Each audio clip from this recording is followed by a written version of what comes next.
Title: Lanterns and Ledgers, A Night in a Baghdad Bookshop, 9th Century. Chapter 1: When the Lamps Are Lit. The light in Baghdad does not vanish all at once. It softens. It recedes. As though gently retreating, respectful of the coming night. Along the winding lanes of the book quarter, where scholars once gathered in quiet debate, the last warmth of the sun stretches thin across the cobbled stone and baked clay. The city begins its slow exhale, the breath of day drifting into the hush of evening. In the Al-Mansur district, just 2 streets south of the House of Wisdom, stands a narrow shop set between a perfumery and a cellar of musical strings. There is no sign. Only the faintest carving on a dark wood beam, a stylized lantern and a curving quill. Most walk past without noticing. But those who read know this place. Tonight, as the sun lowers into the dusty haze above the Tigris, a figure approaches. His step is unhurried. His robes, linen with loose sleeves, are slightly ink-stained at the cuffs. In his hand, a brass key, curved and smoothed by long use. He is not old, but his eyes carry the silence of one who listens more than he speaks. His beard is trimmed short. There is a faint burn mark on one hand, a mark from an oil lamp that sputtered years ago, left unspoken. He pauses before the door. Takes in the scent of the alley, cardamom, dry parchment, hints of jasmine from a nearby balcony. He fits the key into the heavy lock. With a quiet click and groan of wood, the shop exhales its own breath. A smell of cedar, wax, and time greets him like a memory. The bookshop is not large. It is deep rather than wide. Wooden shelves line both side walls, floor to ceiling, cradling manuscripts wrapped in cloth, scrolls tied with dyed thread, and long folios stacked flat in careful piles. A carpet, threadbare in the center, runs the length of the shop, and in its dim path stand 2 reading tables and a narrow writing desk. But now it is dark. He places his satchel on a stool. From within, a wrapped cloth bundle, a flask of sweetened mint tea, and a packet of fresh lamp wicks. He unwraps the wicks first. There are 5 lamps. 1 by the front window, 1 on each reading table, 1 behind the desk, and 1 hanging in the back room. He lights them slowly, beginning with the smallest. A folded scrap of linen becomes flame. Then oil. Then glow. Each lamp blossoms into golden light. Soft. Warm. Not bright, but sufficient. Their flames do not chase away the dark, but keep it gently at bay. As the lamps flicker into life, the books seem to lean forward. Shadows stretch across spines and bindings. The wood creaks, adjusting to night. He moves through the space with practiced ease. Straightening a leaning folio. Adjusting the brass weight atop a rolled map of Alexandria. Turning over a clay tablet so the inscription faces outward. He does not rush. This is not work, not yet. It is return. It is remembering. This shop is both workplace and sanctuary. The silence within it is not emptiness, it is presence. In the back room, he unwraps the cloth over a basin and pours a small cup of clean water. He washes his hands. The water is cool. He dries them on an old cotton towel that smells faintly of ink. Returning to the front, he settles behind the desk and opens the ledger. Its leather binding creaks softly. Inside, lines of script run in careful rows, titles, authors, notes on damage or rarity. He turns to a fresh page and dips his pen. The date, the 7th night of Shaban, 227 AH.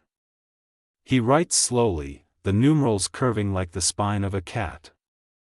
Each stroke is deliberate. He sips his tea, and the night begins. Now, seated in the quiet warmth of lamplight, the shop reveals its details. A low shelf by the door holds recent arrivals, a copy of Galen's anatomical treatise translated from Greek, the corners of its parchment curling slightly from the heat of Damascus, a worn copy of the Muqaddimah, freshly rebound in blue leather, 3 loose sheets of Andalusian poetry, unsigned. Above, small clay jars hold inks of varying shades, walnut brown, lampblack, pomegranate red.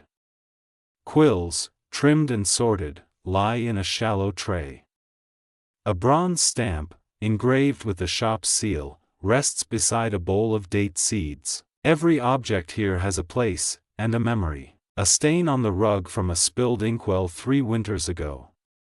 A smudge on the wall where a scroll once hung before it was sold to a merchant's wife. A whisper of old conversation still lingers in the grain of the counter. Outside, Baghdad shifts into night. A mule cart rattles down the street, its driver singing softly in Kurdish. The call of a fruit vendor echoes briefly, then fades. Somewhere, a lute plays, the strings slightly out of tune, but these sounds are distant, softened. Within the shop, they are filtered through heavy wood and lamplight. He breathes in deeply. The tea is still warm. The ledger is open. The lamps burn steady. This is the hour of stillness, of arrangement, of returning books to their places, of quiet dialogue with text and time. And soon, it will be the hour of visitors. But for now, he reads. Chapter 2, Shelves of Memory. He turns the pages gently, as if they might shatter with careless movement. On one leaf, a scribe's hand has faltered mid-stroke, leaving a slight tremble in the ink, a moment of distraction, perhaps, or the weight of thought interrupting motion. These small imperfections, the bookseller believes, are what make a book alive. Not the grandeur of content, but the evidence of a hand, a pause, a breath. On the margins, his teacher had written, "The soul does not dwell in a single place, but moves with the memory of the body." He closes his eyes for a moment. He can still hear those words spoken aloud, years ago, on a spring evening. His teacher had leaned on his elbow, gesturing toward the garden's fig tree, suggesting that perhaps memory was more soil than spirit, a thing that required tending, watering, patience. He had not understood the full meaning then. Perhaps he still doesn't.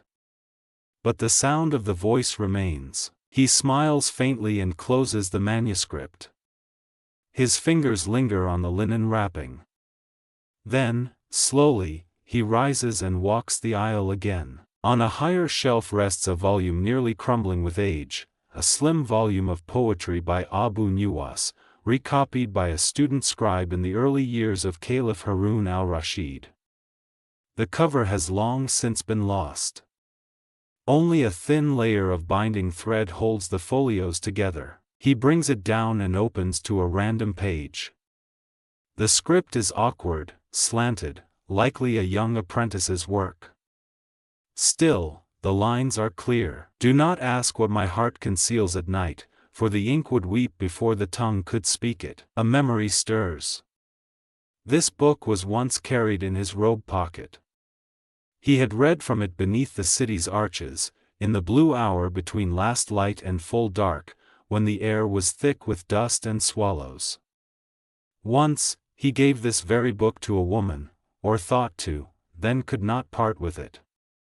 It remained tucked away, its verses now ghostly echoes of a past both distant and unreal. He returns it to the shelf, the pages fluttering slightly as he releases them. Then silence again. This quiet is not empty. It is full. Brimming with presence, the kind that accumulates over years of reading, writing, and quiet breathing among shelves.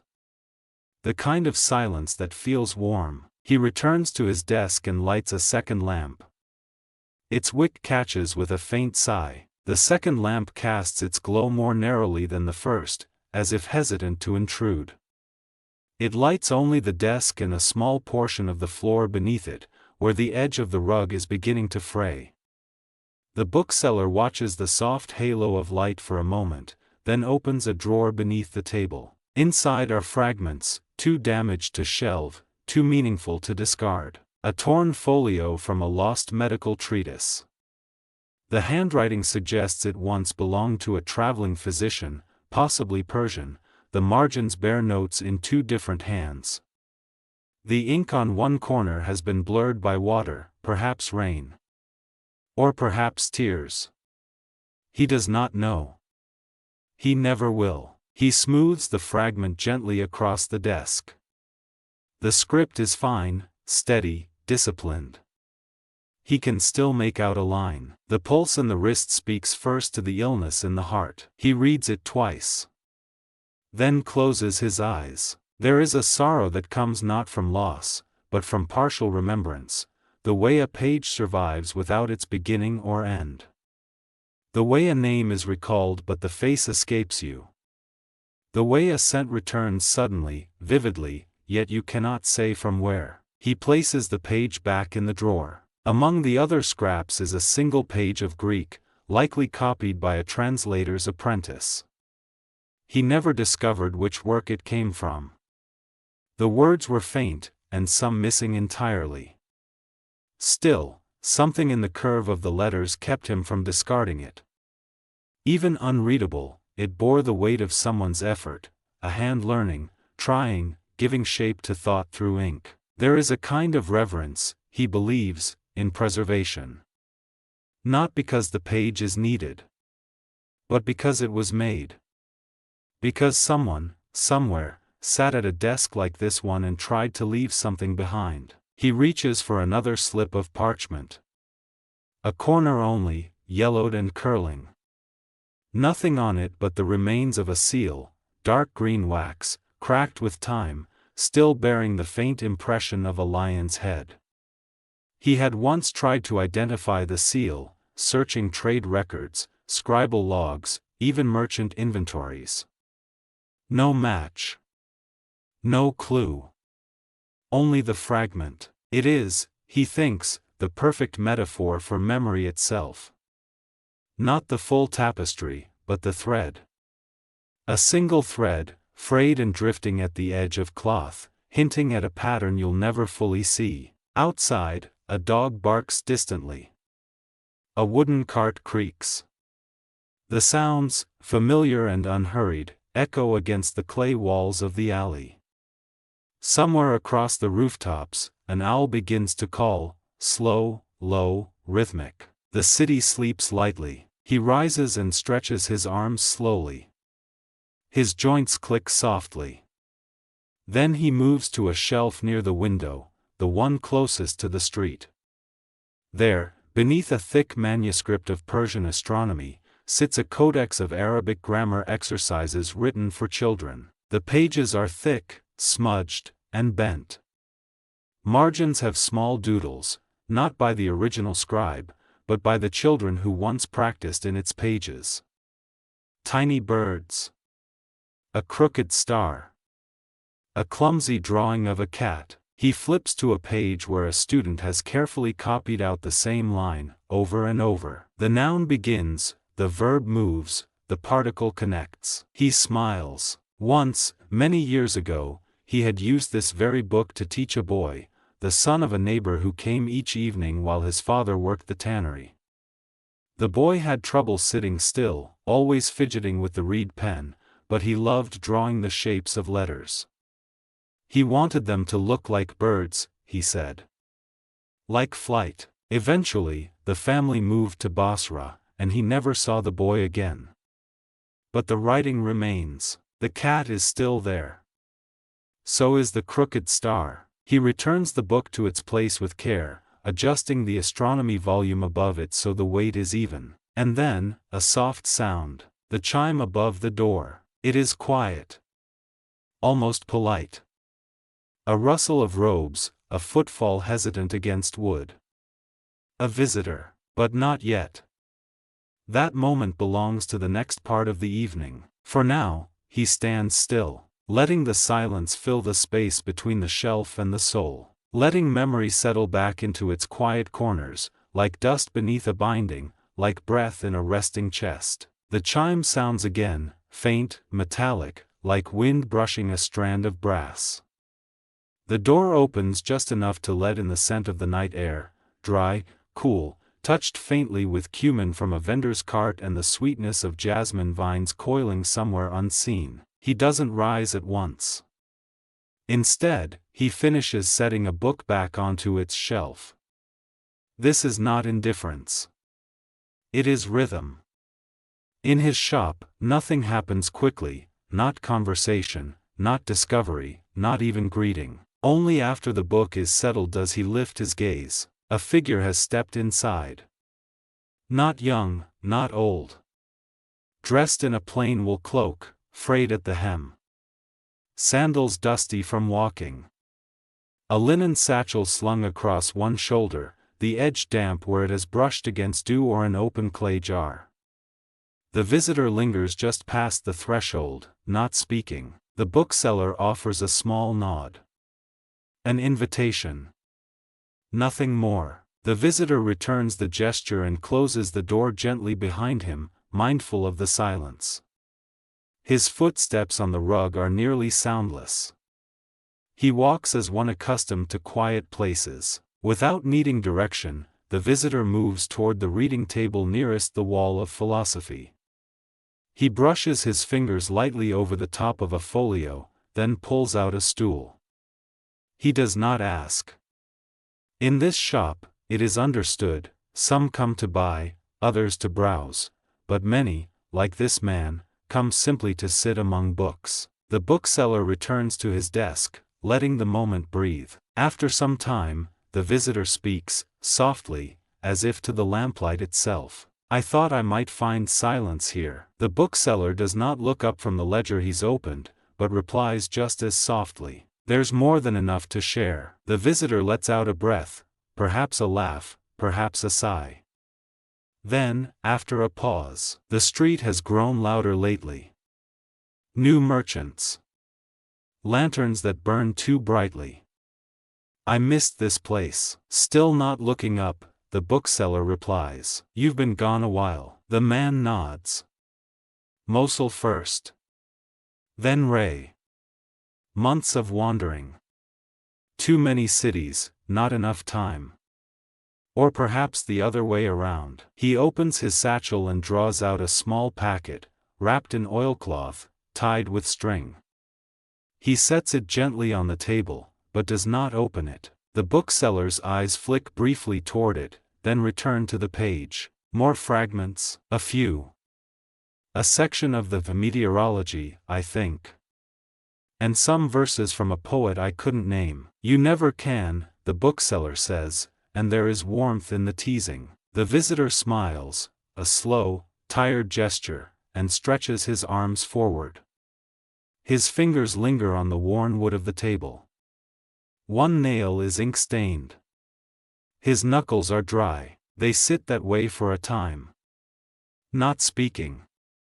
The only sounds are the crackle of the oil wick and the occasional murmur of cloth shifting as either man adjusts slightly in his seat. Eventually, the visitor stands and moves toward the shelf near the front window, the one that catches the early moonlight. He pulls a volume gently from its place, a treatise on dreams attributed to Ibn Sirin. Its binding has been mended 3 times, but still holds. He carries it back to the table and opens it with reverence. Not to a specific page. Simply allowing it to open where it will. His eyes scan the lines.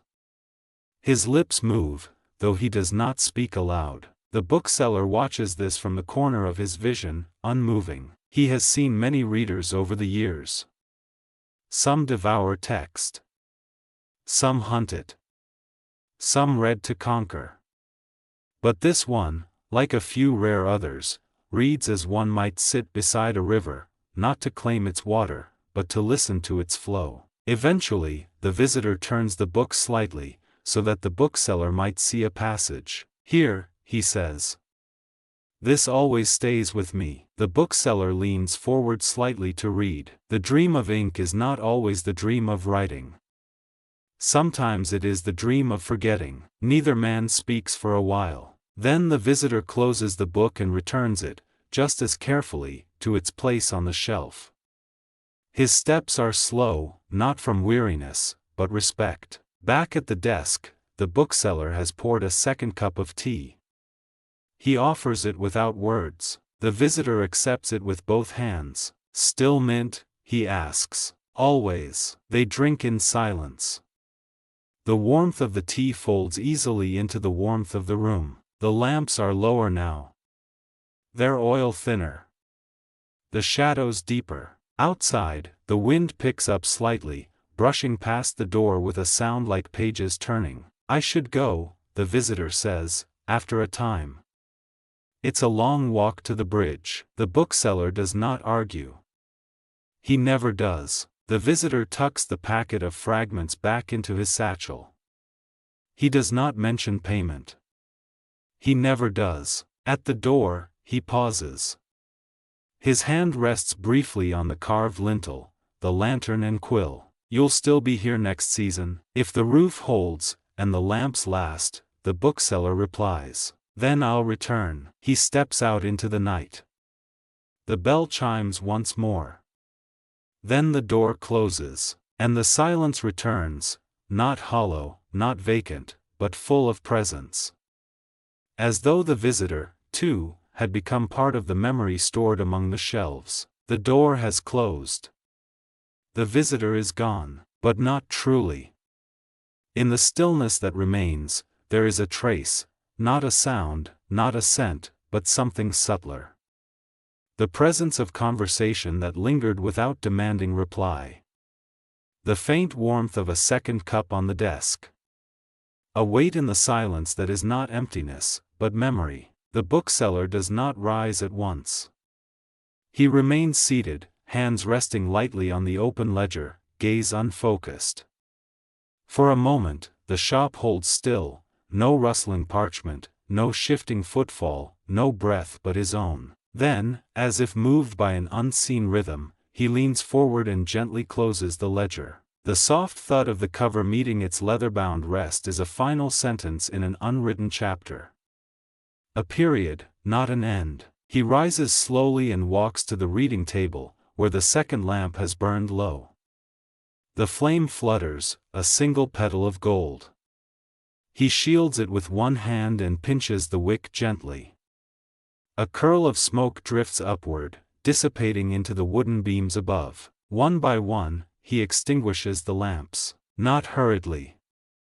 Not as a closing gesture, but as a rite. A gesture of gratitude, to the flame for its light, to the hour for its peace, to the books for their quiet companionship. The last to be put out is the lamp by the front window. Through the faint glass, the night outside glimmers faintly with stars barely seen, veiled by distance and the flickering breath of oil. With the final flame gone, the shop becomes a vessel of shadow and scent. Warm wax. Paper. Cedar wood. Dust. He walks once more between the shelves, fingers trailing lightly against the wood, not touching the books this time. Simply acknowledging them. Letting them rest. Some titles he murmurs under his breath, not aloud, but just enough to hear in memory. Kitab al-Hayawan, Zad al-Musafir, Raziel of the Ikhwan al-Safa. Each name a presence. Each book a quiet guest who never leaves. In the back room, he pours the last of the tea into a shallow basin, cooling the pottery with a careful hand. He rinses the cup and wipes it dry, placing it upside down beside the cloth bundle of wicks. A small gesture.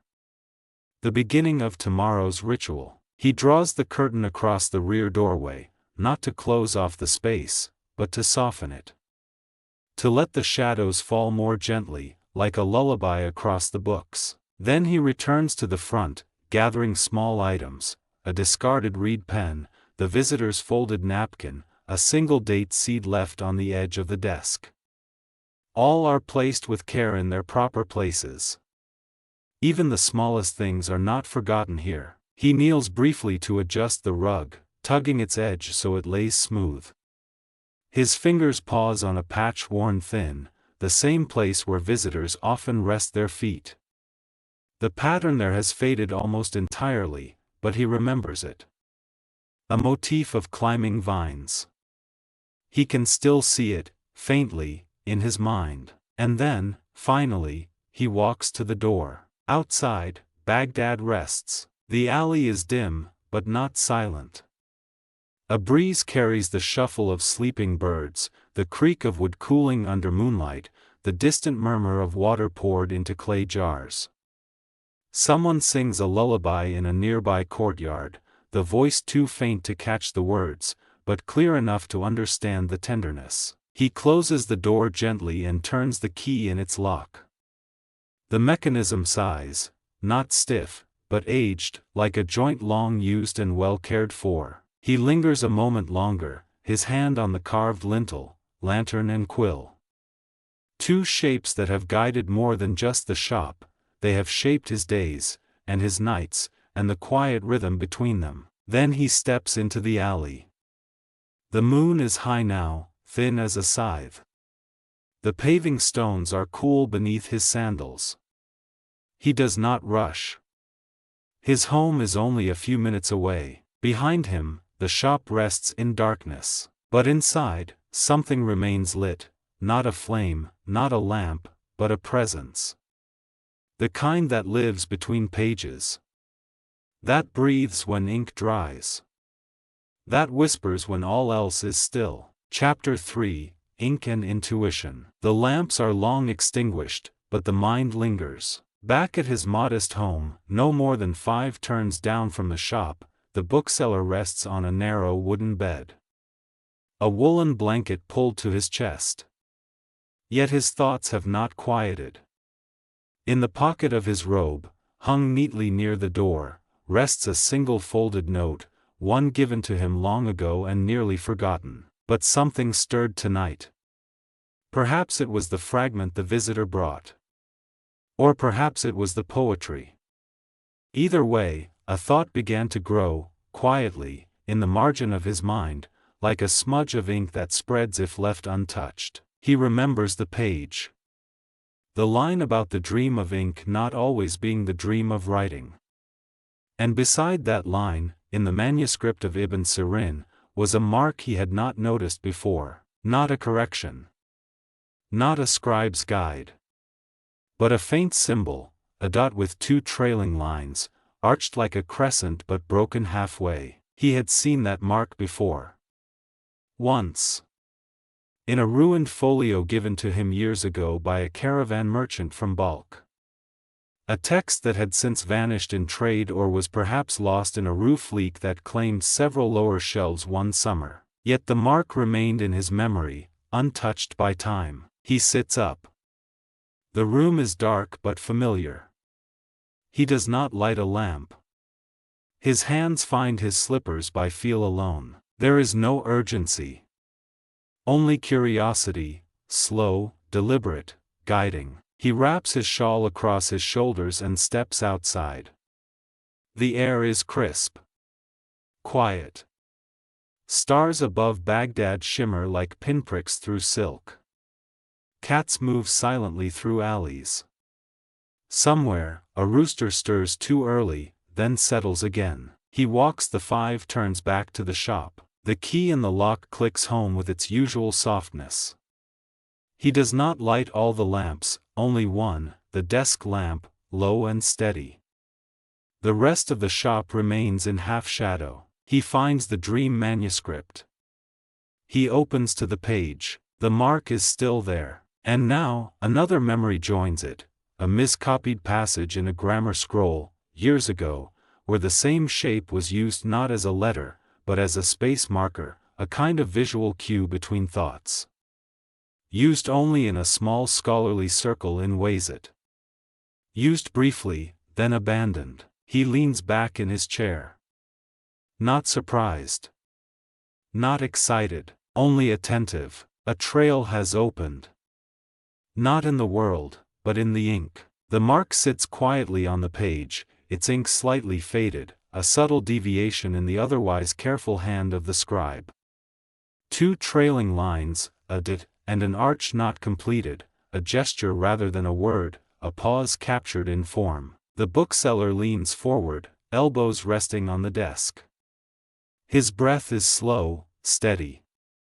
He is not searching for meaning yet, only presence. He studies the ink itself. The color is lampblack, but diluted. The mark was not written with the same ink as the text. Possibly added later. Possibly by another hand entirely. This, too, feels familiar. He retrieves a slim volume bound in stitched leather, a catalogue of scribal marks he began compiling many years ago, never quite finished.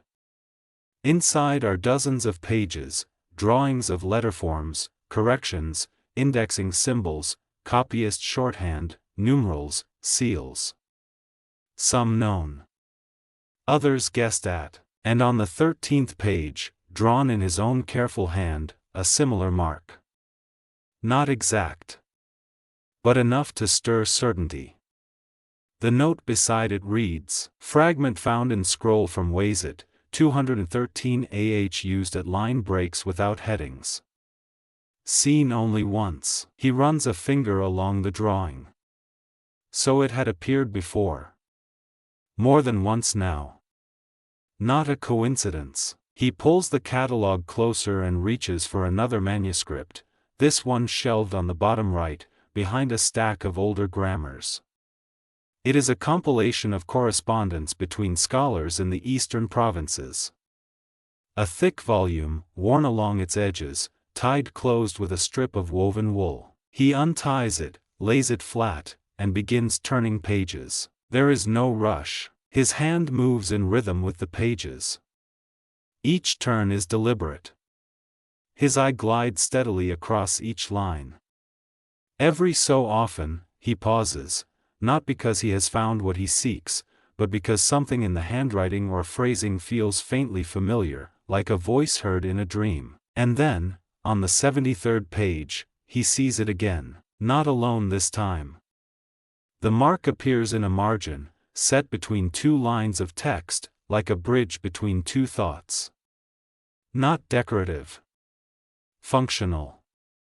The surrounding letterforms are casual, personal, likely notes exchanged between two students. One line reads, I will bring the binding twine next time. This page is too wide, and below it, leave room for the symbol. I want to track the shifts. The bookseller blinks slowly. Track the shifts. He sits back, hands folded in his lap.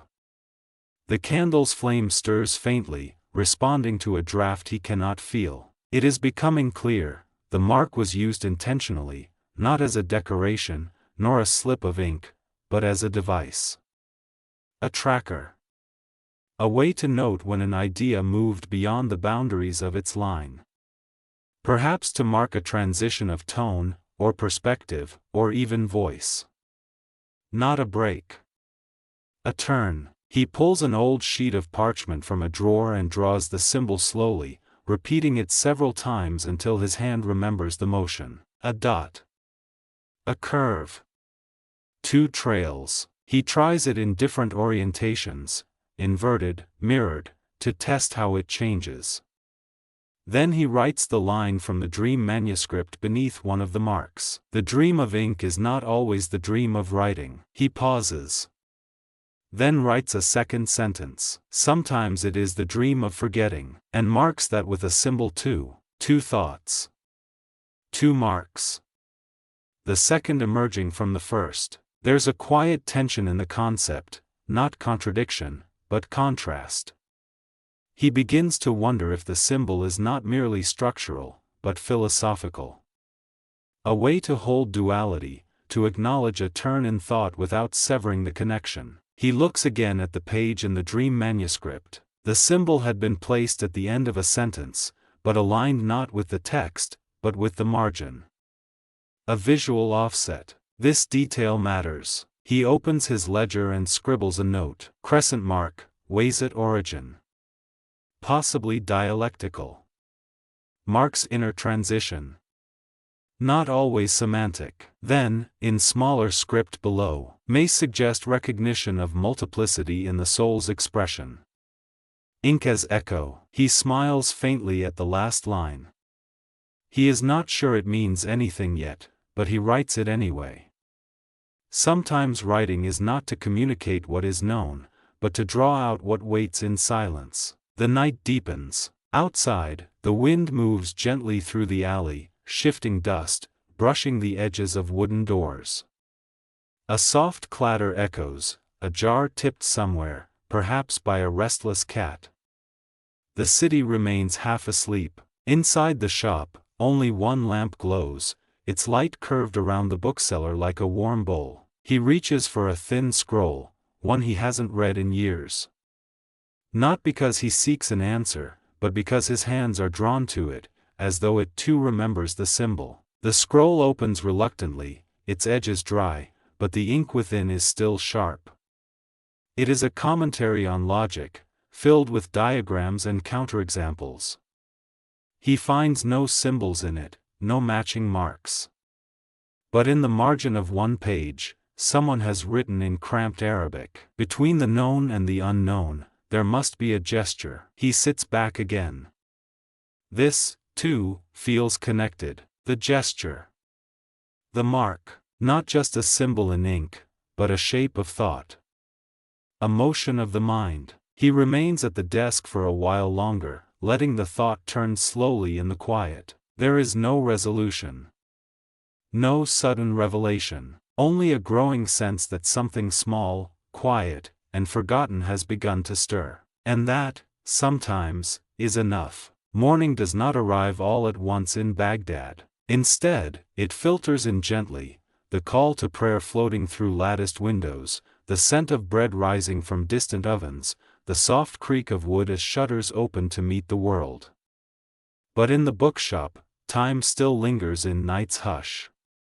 Only one lamp burns, and the shadows are slow to recede. The bookseller remains at his desk. He has not slept. He has not needed to. The steady rhythm of ink, parchment, and thought has sustained him, more nourishing, in these hours, than food or rest. The symbol, drawn now several times in the margins of his notes, stares up at him with silent insistence. It is not asking to be solved. It is asking to be followed. He rises and moves to a narrow chest beneath the rear shelf, one rarely opened. Within it lie odds and ends, rolled scrolls, stray pages, and notebooks too disorganized for display. It is a cabinet of failures, he once joked, drafts from pupils, miscopied verses, and half-finished commentaries with missing pages. But it is among these forgotten things that the past sometimes hides its clarity. He lifts a cloth-wrapped bundle from the bottom and sets it gently on the floor. Unfolding the fabric reveals a stack of loosely bound notebooks, student works, most of them. Some from his own days teaching neighborhood boys, others inherited from older scribes who left him their unused papers. One in particular catches his eye, a stitched folio with green thread and a broken seal on the back page. He remembers it now, a student from Wayzat, sent by his uncle to learn proper form. The boy had promise, but little patience. He favored short cuts. His letters were narrow, rushed. The bookseller opens to the middle. The pages are uneven. Lines slope downhill. But amid the mess, his eye catches something familiar. The symbol, drawn not once, but 3 times, at the beginning of 3 different sections. And next to one of them, the boy had written, "This is where the idea changes." Teacher said, "Thought moves like water, not always forward." He remembers saying that. The memory is dim, but there. The student had used the symbol as a marker of internal shift, not of subject, but of tone. The symbol, in this case, was less about the words themselves and more about the rhythm between them. A musical notation for the soul of a text. He places the notebook gently aside, now no longer forgotten. Then he notices something else. On the back page, where the seal once was, is another faint marking. Different, but possibly related. 2 dots, instead of one. The same curve. The same trailing strokes. Could it be a variant? A progression? He sketches both into his ledger. Original, 1 dot, open curve variant, 2 dots, fuller arc. A thought begins to unfold, slowly, cautiously. Perhaps the symbol is not singular. Perhaps it forms a system. A visual grammar, barely used, known only to a few. A forgotten code for how thought flows, not on the surface of language, but beneath it. He returns to the desk and places the two notebooks side by side, one student's, one scholarly. In both, the mark is used when the tone deepens. Not when the topic changes. Not when the writer explains. But when something becomes more inward. He opens his own commentary on logic, finds a blank page, and writes. Symbol equals inflection of voice. Not external change, but internal turn. Then another note. If the ink is voice, then this is breath. Pause. Curve of the chest between thoughts. He leans back, eyes closed. In the quiet, the shop feels less like a building and more like a body, the shelves its ribs, the scrolls its tendons, the lamp its eye. Thought does not live in the books alone. It lives in the spaces between them. In the hesitations. In the shifts of tone that no punctuation can hold. Outside, the sun begins to touch the far edges of the street. Light filters through a narrow windowpane and lands across the rug, catching the threads where visitors often rest their feet. The bookseller does not open the door. Not yet. Instead, he turns to a third notebook, one with brittle pages and a missing cover. The paper is rough. The writing is almost illegible. But on one page, near the center, the symbol appears again. And this time, it is alone, centered, unaccompanied by text. Below it, a single phrase in Persian. To bend the line is not to break it. He reads it again, slower. To bend the line is not to break it. Yes, he thinks. That is the gesture. That is the thread. He dips his pen and copies the phrase into his ledger beneath the symbol. Then he draws the mark again, deliberately. Not as a scholar. Not as a collector. But as one who listens to ink as others listen to wind. The day may be beginning, but within these walls, the inward movement of night remains. And so, the bookseller writes, slowly, quietly, letting the breath between thoughts guide his hand. By mid-morning, the sun has settled above the rooftops of Baghdad, its light filtered through dust and the tangled lines of washing strung between balconies.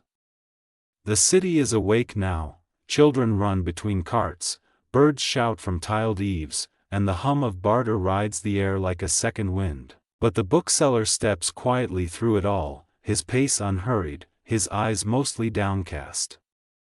In his satchel are two notebooks, one with the symbol, one without, and a single sheet bearing the line in Persian.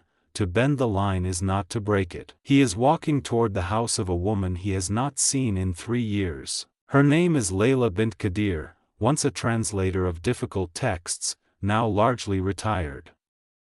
In her youth, she worked under a Greek scholar who believed in preserving visual language as deeply as verbal meaning. She had an ear for tone, and a hand that could translate not just the shape of a sentence, but the mood behind it. Her marginalia were once considered a thing of beauty, small, precise, and full of thought. Now she lives near the edge of the book quarter, in a house shaded by fig trees and surrounded by quiet. Few remember she ever taught. Fewer still visit. But the bookseller remembers her clearly, not her voice, which was soft, but her silences, which were even softer. He knocks lightly. Once. Twice. A pause. Then the sound of a bolt sliding. The door creaks open, revealing a woman wrapped in a robe of woven cotton, the fabric slightly faded at the shoulders. Her hair is bound with a narrow strip of green. Her face, creased but composed, lights gently with recognition. "You came barefoot once," she says with a faint smile. "You've learned slippers now." "I still forget them, sometimes," he replies. She steps aside and motions him in. The room is cool and dim. Wooden slats filter the light like a sieve. Shelves line the walls, mostly empty now, save for a few treasured volumes wrapped in soft cloth. A reed mat stretches across the center of the floor, and a small brazier smokes gently in the corner. They sit without ceremony. He offers the notebooks, placing them between them like a question not yet voiced. Layla opens the first. Her hands are steady. She turns the pages slowly, not reading the words, but scanning their shape, their rhythm. Then she reaches the mark. The bookseller watches as her fingertip hovers above it, then lands, lightly, as if pressing down on a pulse. "Ah," she says, very quietly. "This." She does not name it. Instead, she turns another page and finds the mark again. And another. Then she looks up. "We called this Muraka al-Nafas." Patch of breath. The bookseller waits. "It was used by 3 scribes I knew, all from Wayzat. All taught by the same man. They said he believed words could turn corners. That meaning wasn't always straight. So, when a thought bent inward, not changed, but deepened, they placed this mark. As if to say, look closer. This is not surface ink." She opens the second notebook, nodding at the student's messy script. "This boy used it poorly. But he understood its purpose. Just not its weight." She traces the mark again. The proper use isn't in the line, it's beside it. In the margin. It doesn't interrupt. It hovers. "Why was it abandoned?" he asks softly. She shrugs. "Because it didn't explain. It invited. And most readers want the opposite." She leans back, closes the notebook. "We once tried to revive it. In a treatise on dreams, of all things. But the printers omitted it. Said it confused the flow." The bookseller nods.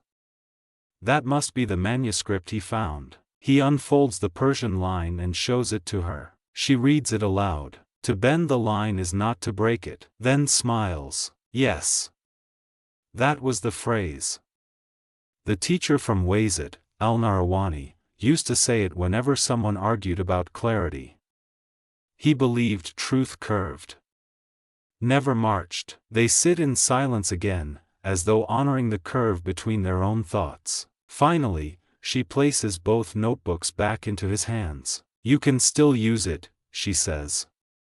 "It was never forbidden. Just forgotten. But no one will recognize it. Not yet. But some will feel it. Like a breath where a period should be." He leaves with more than he came for, not only an explanation, but a gesture restored. As he walks back through the book quarter, the city feels changed, not louder or quieter, but more textured. As if each sound, each step, holds a curve beneath its surface. He will return to the shop. He will copy the mark into his own catalog, not as a relic, but as a living thing. And perhaps, in time, he will begin to use it again, in margins, in letters, in quiet spaces between the words that most need breath. The door of the bookshop opens with its usual sound, a slow groan of cedar wood followed by the soft tinkle of a brass bell hung just inside. The sun is at its height now, casting sharp shadows across the rug and tracing long stripes through the high window lattice. Dust motes drift in the light, like fragments of unspoken words. The bookseller steps inside. There is no customer waiting. No voice calling. Only the shop, as it always is, shelves bowed in familiar ways, lamp oil slightly warmed by midday heat, the air tinged with parchment and faint spice. He closes the door gently behind him. From his satchel, he removes the notebooks Layla returned, the copied quote in Persian, and a slip of fresh paper. He places them beside his ledger and sits at the desk, the one lamp unlit now, unnecessary in the sun's pale glow. He lets his fingers rest on the desk's worn edge. His eyes trace the grooves in the wood, marks from years of leaning arms, forgotten pens, accidental cuts from errant blades. These grooves are not flaws. They are time, etched gently. He opens the ledger. Its last page shows the two forms of the symbol, one with a single dot and open curve, one with two dots and a deeper arc. Beneath them, the phrase, "To bend the line is not to break it." But the page is not full. There is still space.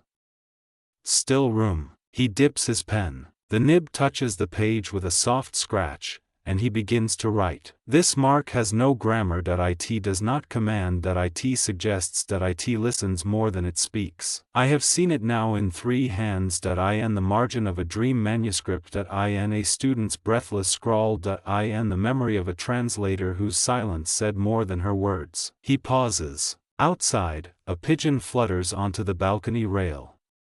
A boy shouts in the distance.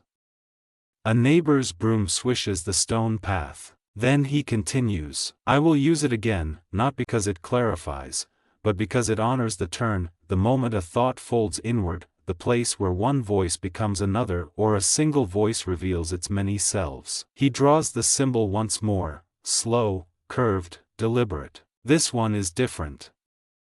Not a copy. A continuation. Then, turning to a fresh page, he begins to write something new. Not a record. Not a transaction. A letter, or perhaps a reflection.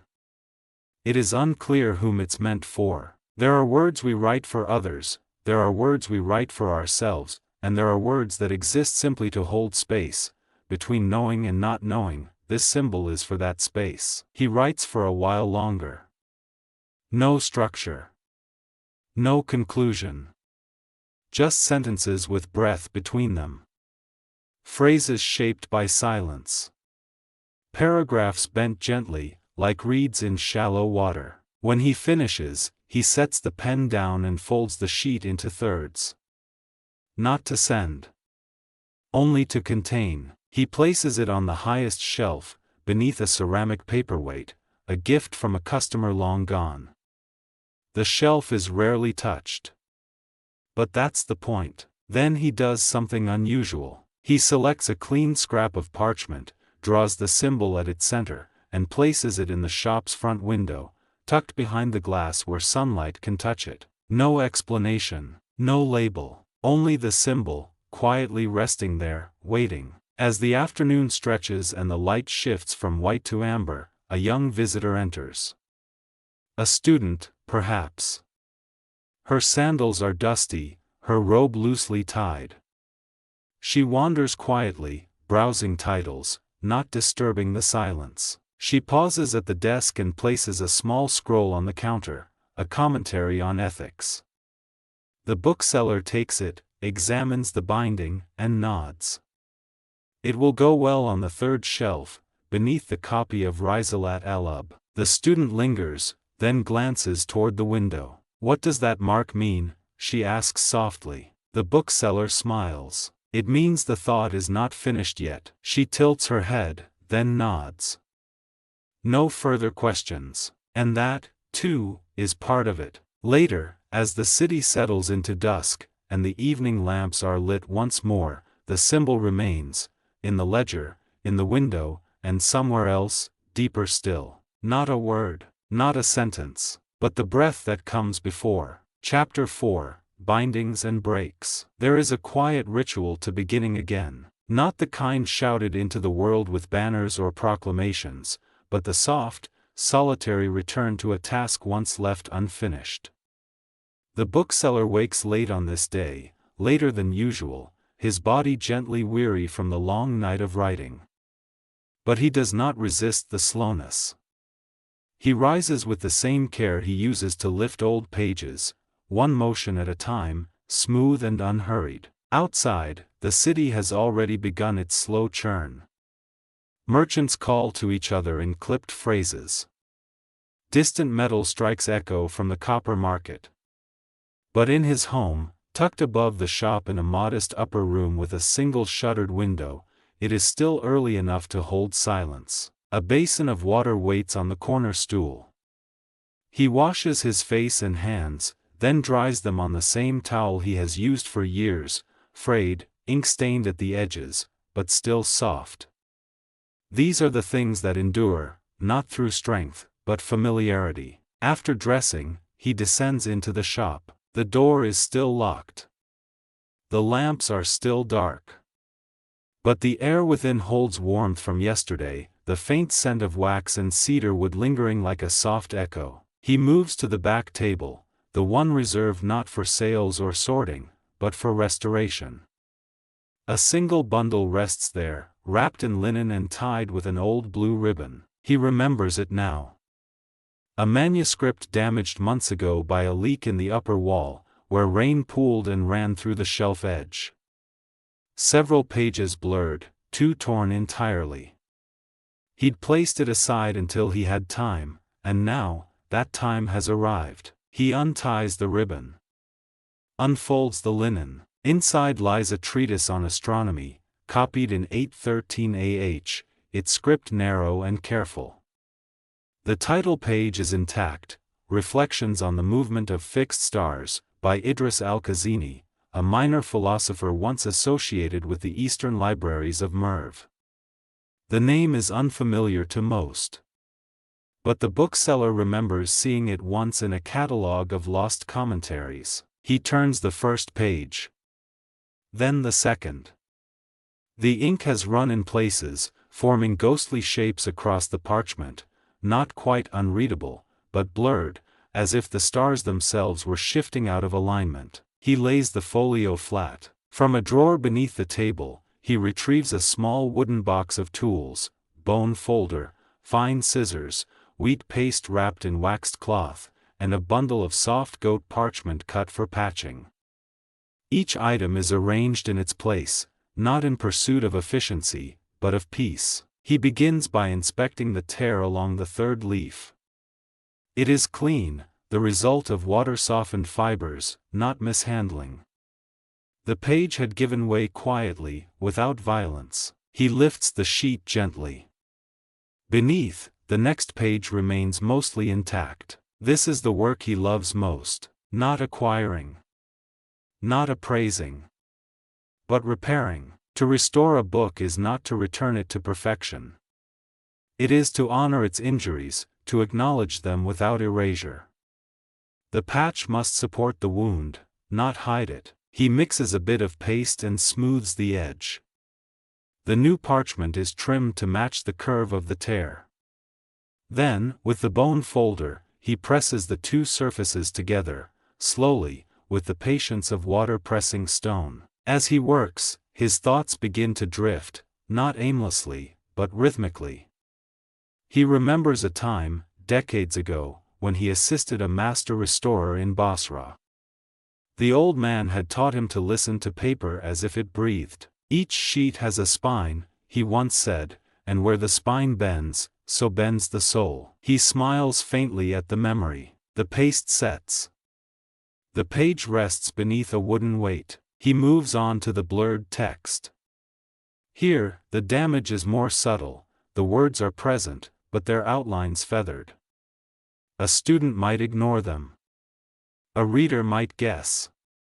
But he cannot leave them be. He pulls from a shelf a duplicate text, another copy of Reflections, printed decades later. Its translation is less precise, the hand less beautiful. But it holds the missing phrases. Line by line, he compares. Word by word, he breathes the old meaning back into place. With a fine brush and diluted ink, he traces, not the full letterforms, but the shadows behind them. A whisper of what was. Not rewriting, but recollecting. As the sun rises higher, the beams slant across his work table. Light lands on the page with the warmth of memory. The repaired parchment does not gleam. It rests. Quietly. As though thankful. In this hour, the bookseller feels something beyond completion. Not pride. not even satisfaction, but alignment. As though the act of mending what was torn had also eased something within him, something long frayed. He sits back, sips water from a glazed cup, breathes slowly. Outside, the city moves on, but inside, something ancient and fragile has held. The page beneath his hands no longer trembles. The patched tear has settled, its edge pressed firm but forgiving, the new parchment softening into the old like a breath returned. But even as the bookseller prepares to turn the leaf, something catches his eye. There, near the inner margin, where the light bends and the ink fades, a trace of writing, nearly invisible. Not part of the central text. Not part of the treatise at all. He tilts the page toward the sunbeam. A line appears, faint, slanted, almost a whisper against the page's skin. He retrieves a magnifying lens from the drawer, a small brass ring with clear, thick glass, worn from years of use, and leans in. The line is written in a different hand. Smaller, with a different rhythm. A personal hand. Not the scholar's formal script, but something more intimate. Perhaps even uncertain. He reads aloud, just above a whisper. I have seen these stars not in sky, but in reflection. The water remembers them. A marginal note. A poet's aside, perhaps. Or the voice of a copyist unable to remain silent. It is not a scientific observation. It offers no theorem. And yet, it speaks. He reads it again, slower. I have seen these stars not in sky, but in reflection. He sits still for a moment, the page open before him, the margin illuminated just enough. This, he knows, is why books survive. Not only for the knowledge they contain, but for the hands that pass through them, the unseen conversations, the accidental poetry, the ink laid down in solitude, without audience. The bookseller begins to scan the rest of the manuscript for more such traces. Page by page, he searches the edges, not for content, but for presence. And he finds them, small notations. Sometimes no more than a question mark, drawn as a curl with a long, uncertain tail. Other times, a single word. True? Uncertain.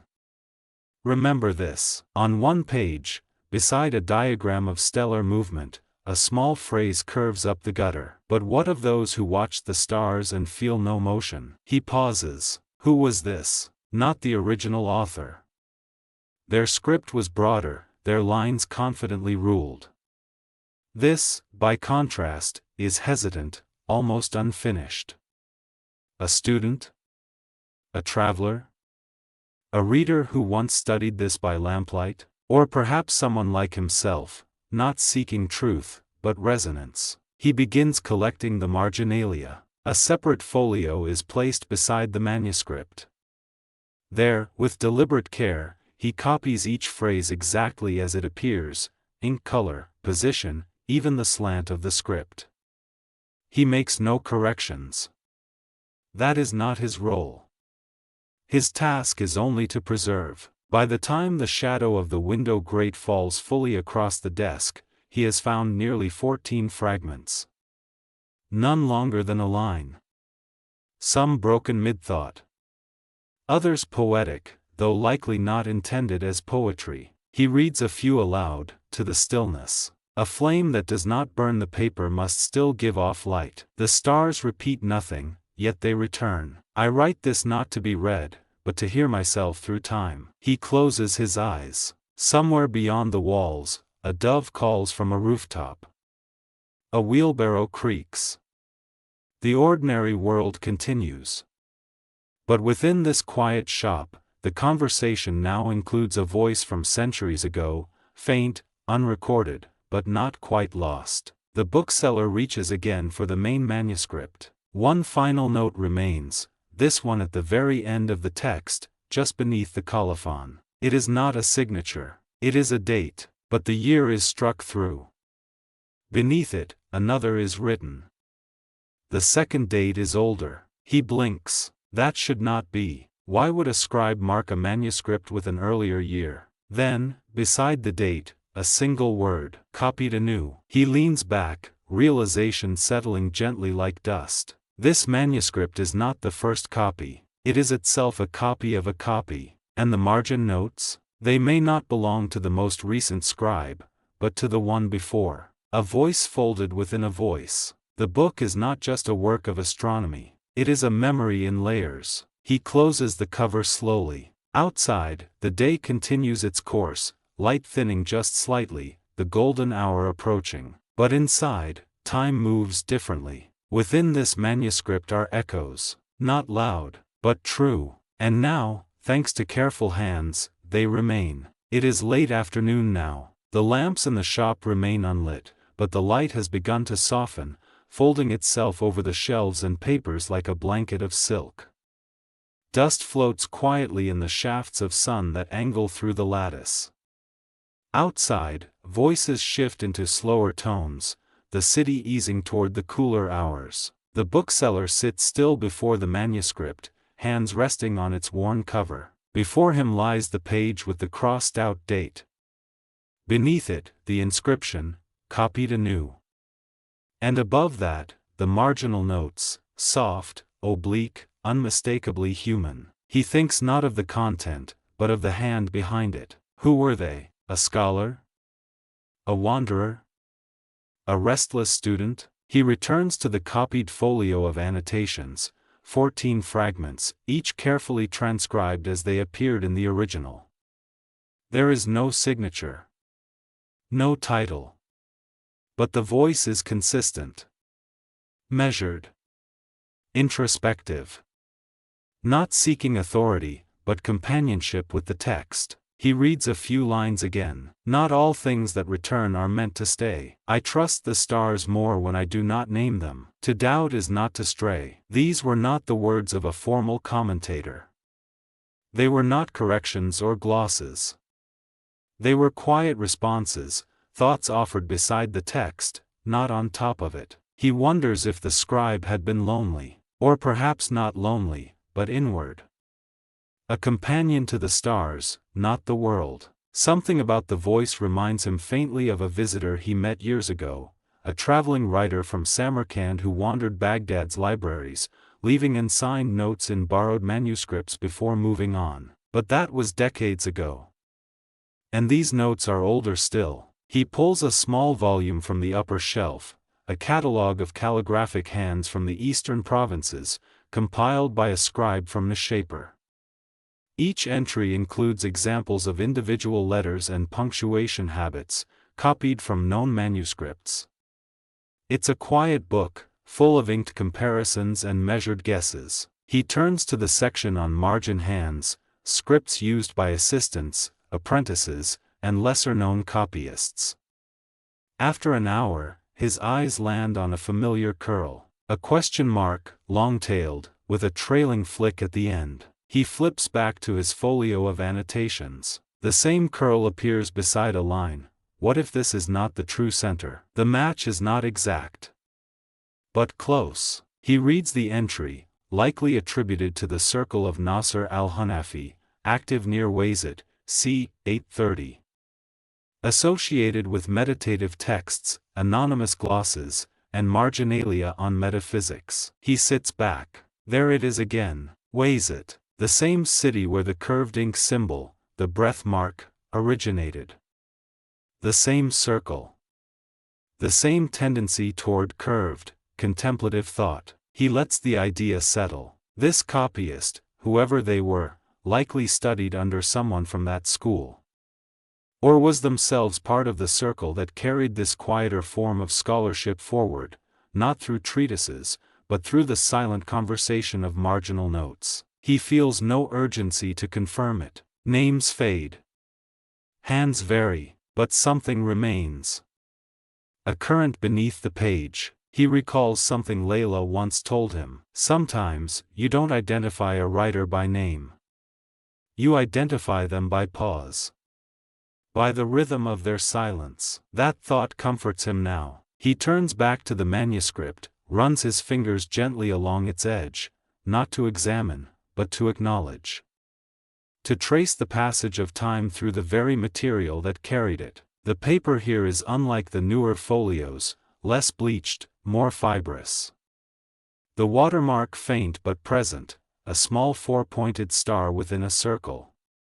He has seen this mark once before in a damaged commentary on grief, copied near the Tigris in 827. He wonders if that scribe used the same supplier. It is a small thought, perhaps irrelevant, but not meaningless. Everything in a book tells a story, not just the words, but the way ink clings to paper, the alignment of fibers, the grain of the fold. These too are voices. He flips once more to the page with the diagram of stellar arcs, the place where a note read. But what of those who watch the stars and feel no motion? The bookseller does not answer it. He does not need to. Some questions are not there to be answered. They are there to remain, like stars whose movement is too slow to see, yet whose presence reshapes the night. The bell at the door rings once, a soft sound, not insistent. He glances up. A young boy stands in the threshold, carrying a scroll tied in blue string. My uncle says you fix old books. The bookseller nods. Sometimes, if they wish to be mended. The boy blinks. Then steps forward and places the scroll on the desk. He said it belonged to his grandfather. The scroll is thin, the edges cracked. A seal broken long ago. The bookseller runs his thumb gently over the parchment. Feels its weight. Its dryness. Its silence. Come back in 3 days, he says softly.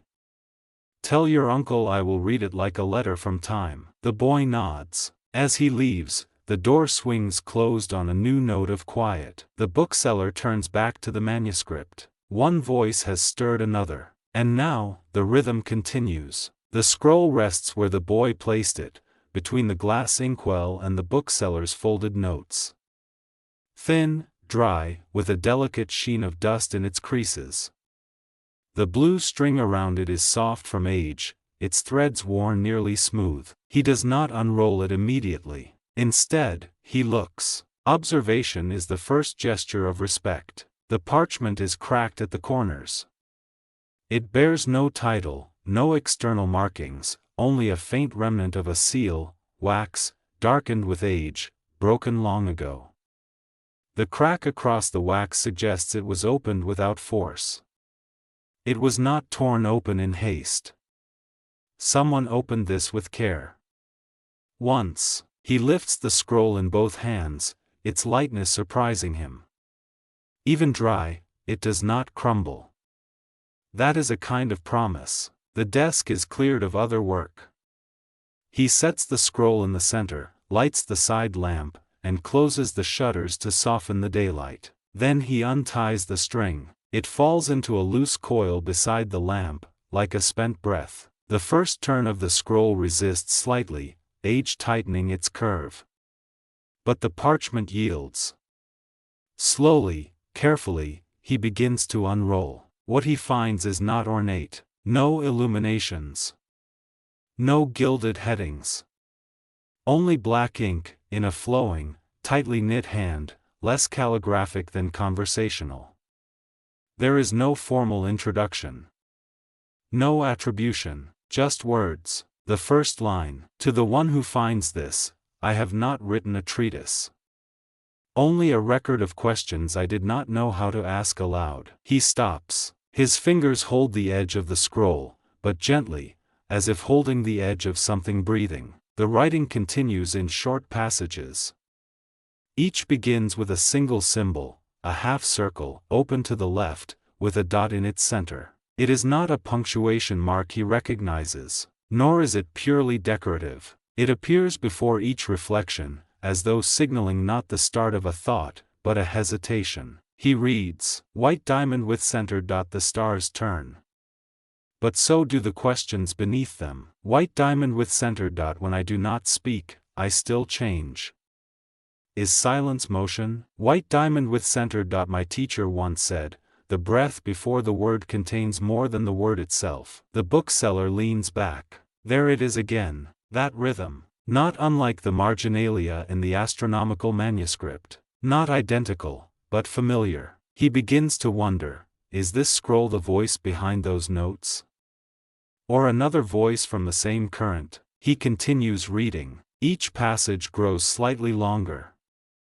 There are no dates. No references. Only meditations, some incomplete. Others deliberately vague. White diamond with center dot. I have seen diagrams of the stars, but not one explains how I feel when I look up. White diamond with center dot. There are symbols I draw only in the margins, not because they are less important, but because they are not yet ready to stand alone. White diamond with center dot. I wonder if paper remembers the heat of the hand that wrote on it. I wonder if it misses us. That line stops him. He looks at the parchment, the subtle variations in its fibers, the faint imprint of a palm near the lower edge, where the ink darkened slightly, as though pressure was momentarily stronger. Does it remember? He does not know, but the thought is enough. He unrolls the scroll further. Near the final third, the passages grow less abstract. One speaks directly. White diamond with center dot. I write this in the 210th night of a year I no longer trust. My hands shake more. My ink dries too fast. I do not wish to be preserved, but I wish to be known. He lets the line settle in the air. There is no request for legacy.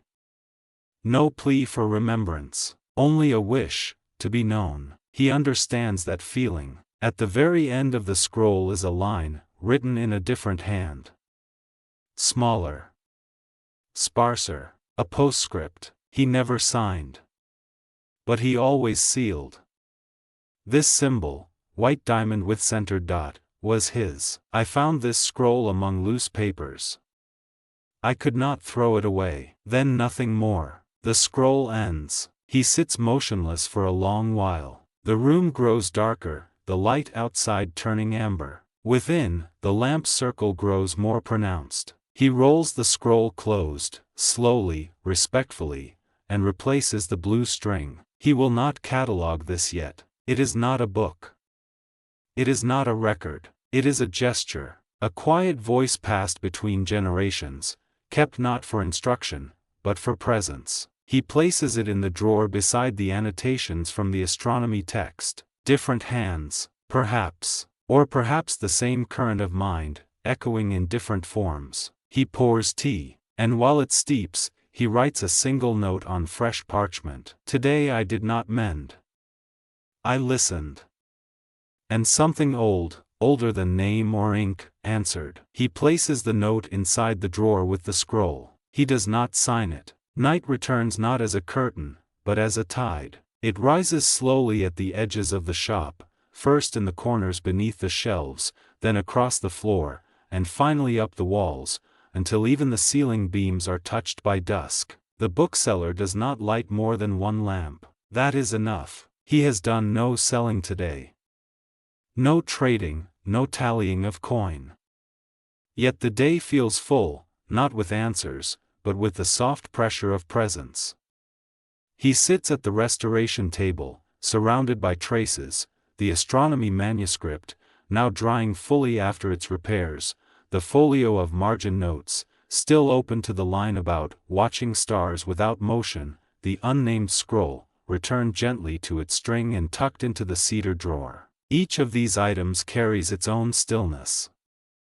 Not silent in the absence of sound, but silent in the way that wind pauses before it shifts, expectant, aware. He rises slowly, not from stiffness, but from reverence. One by one, he tends to each artifact as if tucking in sleeping guests. The manuscript is wrapped in linen and placed in a wide drawer where other restored works rest, not in order, but in proximity, like kin. The folio of copied annotations is slid between two heavier volumes, a deliberate placement, so that its pages do not curl under time. And the scroll is placed not on a shelf at all, but in a narrow wooden box once used for ink blocks, now long empty. It fits perfectly, as though meant to be held. He sets the box on the inner shelf behind his desk, beside an old inkstone and a dried sprig of lavender from years ago. Then, for a moment, he simply stands. The lamp flickers. A breeze passes through the cracks in the window slats. Nothing moves, yet everything has shifted. From a smaller drawer, he retrieves his personal ledger, the one not for business, but for reflection. Its pages are less organized, more spacious. He flips past older entries, brief meditations on customers, fragments of overheard verses, descriptions of unusual bindings. He turns to a fresh page and writes the date at the top. Then, today I handled 3 voices. He pauses, then continues. 1 scientific, precise but weathered. 1 quiet and unclaimed. 1 threaded through the other 2, a hand I cannot name, but feel I've met before. They did not speak to each other. Yet in their shared silence, they created something fuller than speech. It was not clarity. It was continuity. He rests his pen. Watches the ink dry. Then adds, almost as a whisper in writing, there are people who leave no name, only the shape of their thought. He closes the ledger, steps toward the window. Through the narrow wooden lattice, he sees the sky deepening into indigo. A single star is visible, not the brightest, but the first. Others will follow, slowly, like ideas forming in a quiet mind. He pours the last of the tea. Lukewarm now, but comforting, and sits. No more books to bind tonight. No more ink to lay down, only breath. And quiet. And the weight of the day, not heavy, but settled, like a blanket drawn across old paper. He thinks of the scroll again, of its line, I do not wish to be preserved. But I wish to be known. There is something sacred in that wish. To be known, not for grandeur or legacy, but simply to be felt, even by one person, one moment, one gesture. He places the empty cup beside the lamp, blows the flame gently, watching as the glow shrinks to amber, then fades into dark. For a moment, the shop holds its breath. Then the world resumes. Outside, footsteps pass. Inside, the shelves hold steady. And in the drawer, a scroll waits, not for discovery, but for companionship. Chapter 5, Echoes in the Spinetop of Form. Morning returns with pale light and few sounds. It creeps into the bookshop slowly, not as command, but as suggestion, softening the edges of each shelf, warming the spine of a ledger left open the night before. The city, beyond the walls, stirs in its own rhythm. A cartwheel turns. A door creaks. A rooster crows once, then falls quiet. Within, all remains still. The bookseller returns to his desk with a steaming cup of cardamom tea and the patience of a man with no appointments. He does not look first to the scroll, nor the manuscript, nor the box of notes tucked safely beside his inkstone. Instead, his hand rests on the wide, cloth-bound ledger, the one used not for sales, but for remembrance. This is not an inventory. This is something else. The ledger records not just what the shop holds, but how it was held. Each entry is a memory, each line a breath of ink describing not only content, but atmosphere. Where the paper came from. How the light caught the margin. What the spine sounded like when opened after years of silence. He turns the page slowly. The left side holds the most recent entry, written just before sleep took him. A voice, without a name, whispered through a scroll I did not expect to hear. It asked no questions, yet answered something I didn't know was waiting. He rereads the line, then lifts his pen. Fresh ink touches the paper. A new entry begins. Today, I will begin to place them. He pauses. The sentence stands alone. He continues. The manuscript, now mended, has rested long enough. The folio of notes has found its companions. And the scroll, quiet, anonymous, necessary, must be given its place, though not its name. The bookseller lets the ink dry. He closes the ledger halfway and places his palm lightly on the cover, not to close it, but to acknowledge its pause. Today's task is not restoration, it is arrangement. He moves slowly through the shop, gathering the 3 texts. First, the astronomy manuscript, now fully dry, its repaired tear faint but solid. Next, the folio of copied margin notes, thin yet steady in its parchment binding. Lastly, the inkblock box, home now to the nameless scroll, which he lifts with particular care, holding it as one might a letter from a loved one whose voice has faded, but not their meaning. He brings the 3 pieces to the rear of the shop, where an alcove holds no signs or labels, only a low wooden bench and several rows of flat drawers, each drawer housing books that do not belong on open shelves. These are not display texts. Not for casual browsing. They are, in a sense, in retreat. He kneels, opens the second drawer from the bottom. Inside, linen wrappings rest in quiet folds. The air here is different, drier, somehow softer. A stillness not of disuse, but of waiting. He places the astronomy manuscript gently between 2 volumes already known for their quietness, one a devotional poem copied in Kufic script, the other a book of wind diagrams annotated by a sailor from Basra. Their content is different. But their tone, their rhythm, it matches. The folio of notes, slender and unassuming, fits just above. The scroll, however, he does not place here. Not yet. He rises, carrying the small wooden box to his desk. And there, he opens the ledger again. A fresh page. He writes. Scroll with white diamond with centered dot mark. Origin uncertain. Contents, reflections without structure. No titles. No conclusions. Then, in a softer hand, placed aside. Not because it is less, but because it listens differently. He lifts his pen, then sets it down beside the lamp. He leans back, hands resting on the arms of his chair, gaze unfocused. What does it mean to place something? To catalogue is not only to list, but to decide what goes where, what rests beside what, and what kind of company each item keeps. The act is not neutral. It shapes the future voice of the collection. He has long believed that to place a manuscript next to another is to suggest they share a conversation, one that may outlive him, but will echo nonetheless. He turns to the wall of storage shelves behind his chair. One particular shelf, near the floor, has long-held items without classification, works that do not fit historical period, region, or genre.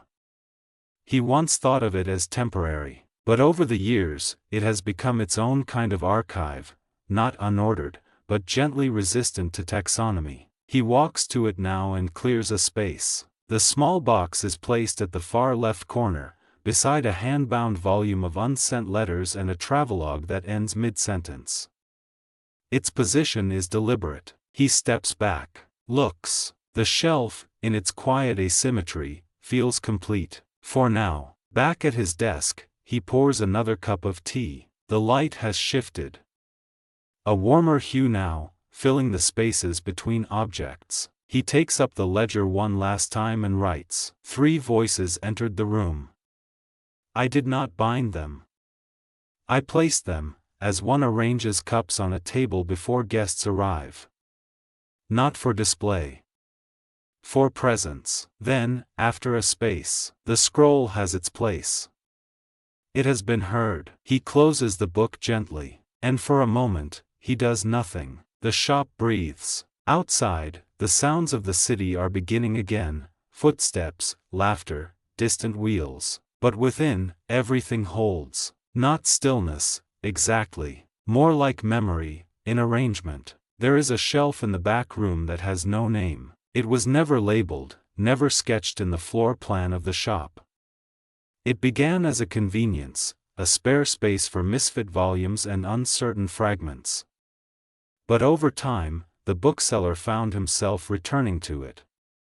Slowly, deliberately, he placed things there that didn't quite belong elsewhere, not because they were lesser, but because they listened differently. This morning, as the tea cools and the ledgers rest, he walks there again. He does not carry anything new this time. No manuscripts in need of mending, no scrolls with delicate ink. Only his hands, and the thought that perhaps a shift is needed, not in content, but in tone. The shelf is waist height, made of plain cedar. Its grain has darkened over the years from sun and oil. Each board creaks slightly under pressure, but never gives. There are no dividers. No fixed segments, only presence. He kneels before it, letting his eyes scan from left to right. Each spine here is different. One leans slightly left, its binding worn. Another has no spine at all, merely folded parchment tied with silk string. A third bears no title, but a faint imprint of a flower pressed between its pages long ago. He does not read them, he listens. A book is not only the sum of its words. It is also its silence, the pause between meanings, the space a reader feels when they look up and forget the page for a moment. These books, these texts, hold that kind of pause. They are not loud. They do not insist on being known. They wait. He notices a small gap between two volumes, a Persian medical treatise from the early 800s, and a compilation of dream fragments from a scribe who never gave his name. The gap is not large, but enough to notice. Enough to invite. He considers moving the box with the anonymous scroll here, but then he stops. That scroll, he remembers, lives best beside other things left open-ended. It has already found its place. Instead, he draws out the dream fragments. Its cover is rough, goat parchment, untreated. The title is scrawled on the inside flap, Notes of the Fourth Watch. He opens it carefully. The script inside is erratic. Wide loops, cramped descenders. Each page is a different dream, recorded with minimal context. Some are only 2 lines. Others ramble, stopping mid-thought. I was walking inside a library, but the shelves were made of water. A door opened and the moon spilled through it like a bowl. I forgot my name and felt lighter. He closes it gently and sets it aside. Then he retrieves another volume, this one tightly bound in red thread, with edges darkened by age. It contains only questions. Written without commentary, each question floats on the page with generous margins around it. Why does a whisper carry further in memory than a song? When a line is copied wrong, does the mistake become its truth? The bookseller feels these two belong beside each other. He switches their places, shifting the order subtly. Not for logic. Not for form, for harmony. From a higher shelf, he retrieves a third piece, long untouched, a stitched notebook used briefly by a young student in the early 9th century. It contains commentary on logic, but then abruptly changes tone, mid-page, into what seems to be personal reflections. I no longer know whether I write for understanding or for comfort. My teacher asked me to define certainty. I found myself writing about dreams instead. The hand changes after that, from tight and upright to loose, almost drifting. The last page is blank. The bookseller places this notebook to the left of the red-threaded questions. Something clicks into place, not visibly, not audibly, but within. These 3 now form a conversation, not of information, but of gesture. He dusts the shelf slowly with a folded cloth, not to clean, but to soften. The edges of some bindings have caught soot from the brazier over the years. Others are dulled by touch. He does not restore them.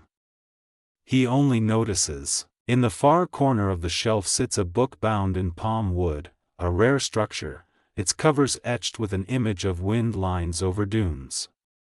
It was never opened fully, its spine remains stiff. Inside, he remembers, are notes on mirages, written not as illusions, but as metaphors for unanswered prayers. He had nearly forgotten this book. He pulls it gently forward, runs his fingers along the carved pattern. Then, without opening it, returns it to its place, but a little more forward, where it can breathe. After some time, he does not know how much, the shelf is changed. Not drastically, nothing added.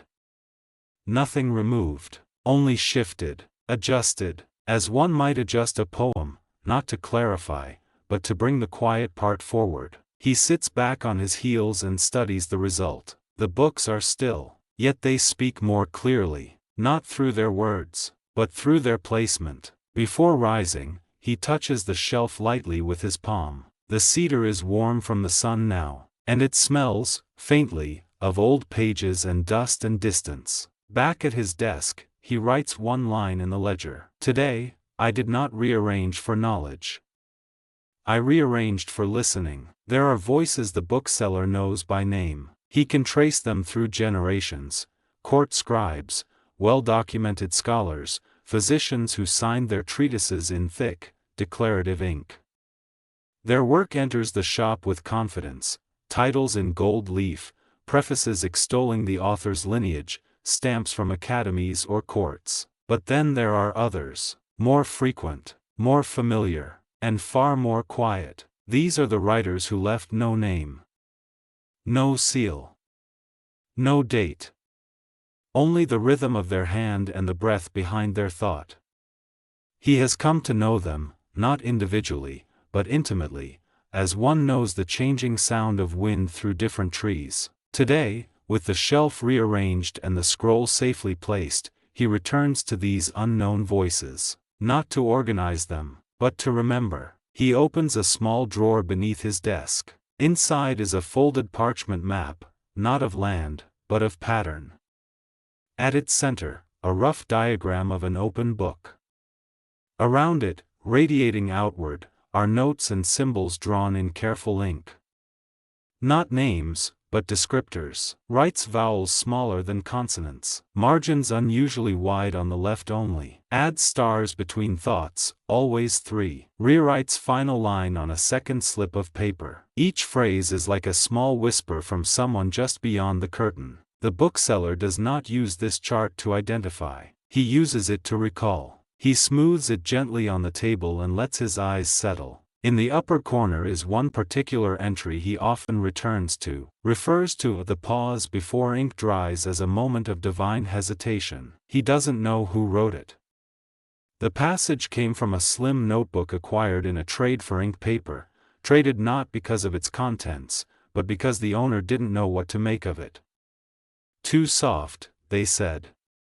Too vague. But the bookseller kept it, and when he read that line, the pause before the ink dries, something in him stilled. He writes it again now, beside the symbol he's drawn for that hand, a crescent stroke, broken at the center. The same one that appeared in the anonymous scroll. He traces it with his finger, not a signature, but a signature of motion. He rises and walks to another shelf, this one deeper in the shop, behind a narrow curtain. Here, he keeps what he calls his listening texts, books whose value lies not in what they explain, but in how they make one pause. Most of them are unsigned. He pulls a small folio from the left-hand corner. Its cover is soft and yielding, paper over paper, stitched in 4 loose knots. Inside are questions. Only questions, not philosophical ones. Not riddles, simple, quiet, human inquiries. What is the first thing a child dreams? Does the shadow of a closed book weigh more than its open pages? When I forget something, where does it wait for me? There is no name, no context, but the ink is the same across all pages, a faded brown that suggests a single sitting, a single thought stream. He reads a few aloud, softly, to the still air, and for a moment, the room feels full, not with answers, but with the presence of a mind reaching, gently, across time. He returns to the map on his desk and adds another entry, folio of questions. Binding loose. No identifiers. Speaks in small circles, and next to that, he draws a shape, 3 overlapping rings, not closed, but trailing open at one edge. He has found this symbol before, twice. Once in a personal journal hidden within a geometry treatise. Once in a fragment tucked into the back of a merchant's ledger, containing 4 lines of prose and no indication of origin. All different hands, likely, but the symbol repeats. What does that mean? He doesn't know. And that, too, is part of the conversation. He sets down the pen and places the map aside. Then, he opens his own blank folio. This one is not for cataloging, or notes, or trade. It is his private record of the unnamed, his registry of presence, though he has never called it that aloud. On the fresh page, he writes, "Today I listened for those who do not sign, who fold their thought into the paper without sealing it closed. Their hands move gently, not to impress, but to remain. A line left incomplete becomes a space into which others may breathe." He stops, lets the ink dry, then adds, "Beneath, these are not missing voices.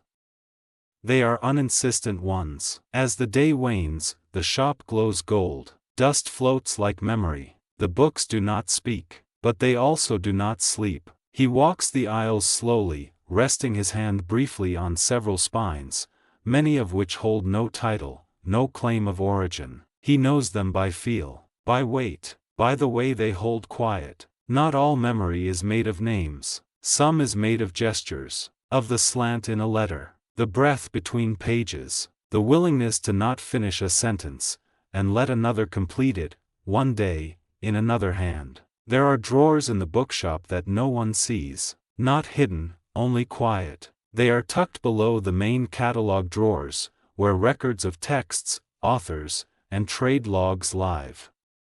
Above these drawers, everything is orderly: parchment tags, alphabetized entries, careful dates.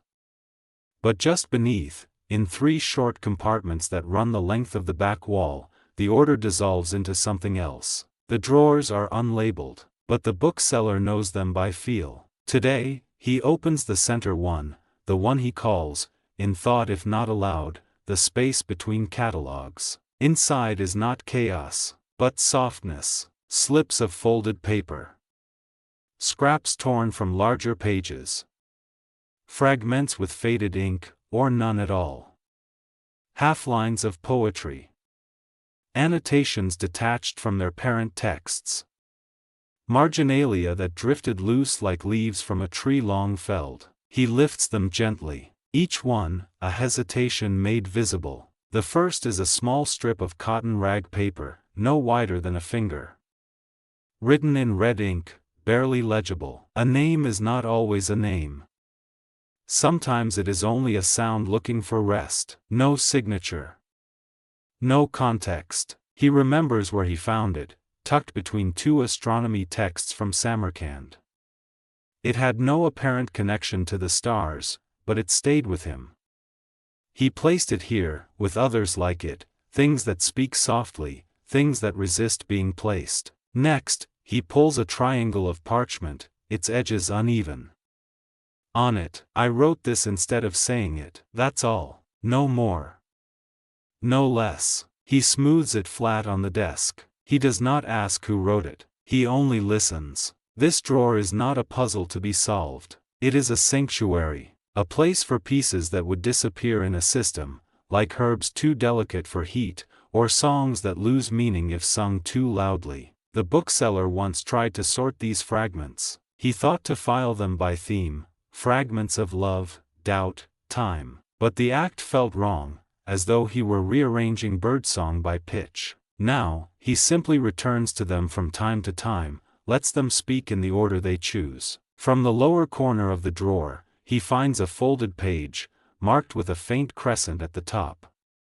He recognizes it, the same symbol from the scroll, and from the unnamed voice in his map of memories. He unfolds the page. Only one line. "In the margin of a margin, I left my truth." He sits still. The shop is silent. Only the faint rustle of air, the creak of wood beneath weight. There is something sacred in that line, not because it reveals something, but because it allows not knowing. He places the fragment on the table with the others, not arranging, just letting them share space. Outside, a merchant calls out prices. Children pass, laughing once, then fading. The city moves in its usual way. Inside, the bookseller returns to the drawer, retrieving a square of paper no larger than a coin.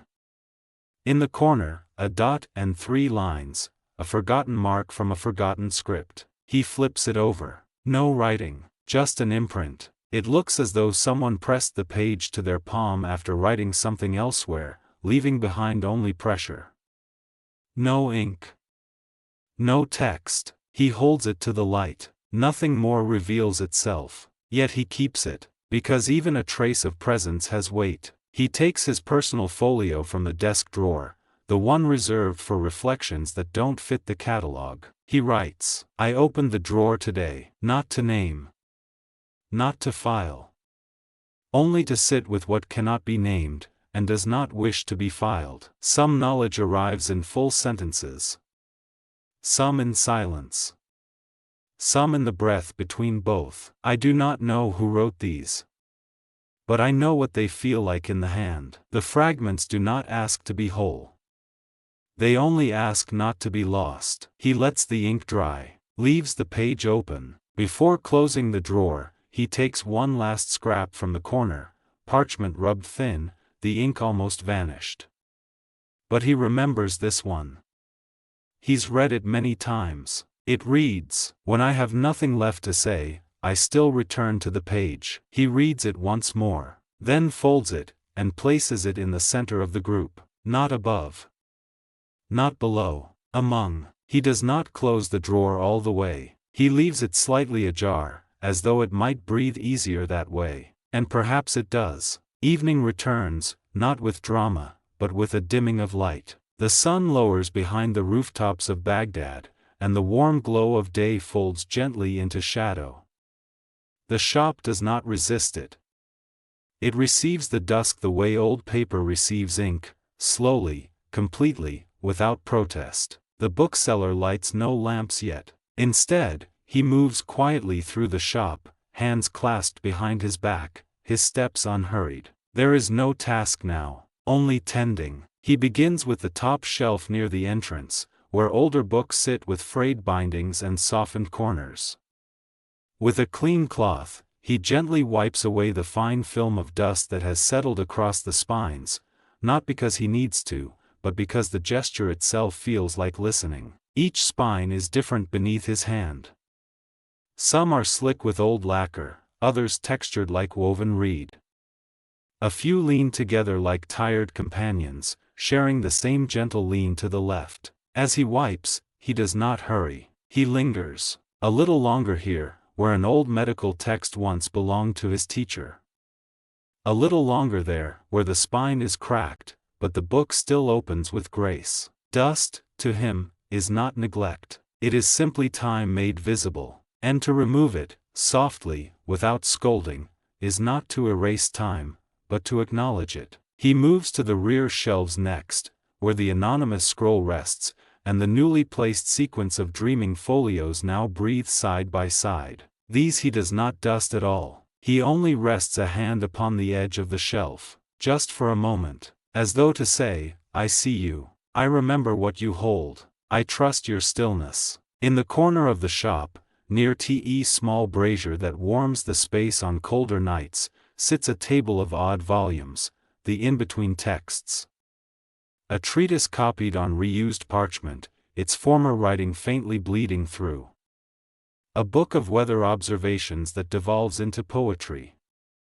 A record of debts owed between friends, annotated with jokes in the margins. These books have always lived here, slightly apart. He straightens them now, not into symmetry, but into relation, nudging one closer to another, allowing room for tilt, for lean, for breath. It is not organization, it is care. The shop is darker now. He lights one lamp, the smallest, and places it near the brazier, letting it cast a soft halo over the lower shelves. Its glow is enough, more than enough. He returns to the desk, not to write, just to sit. The ledger remains closed.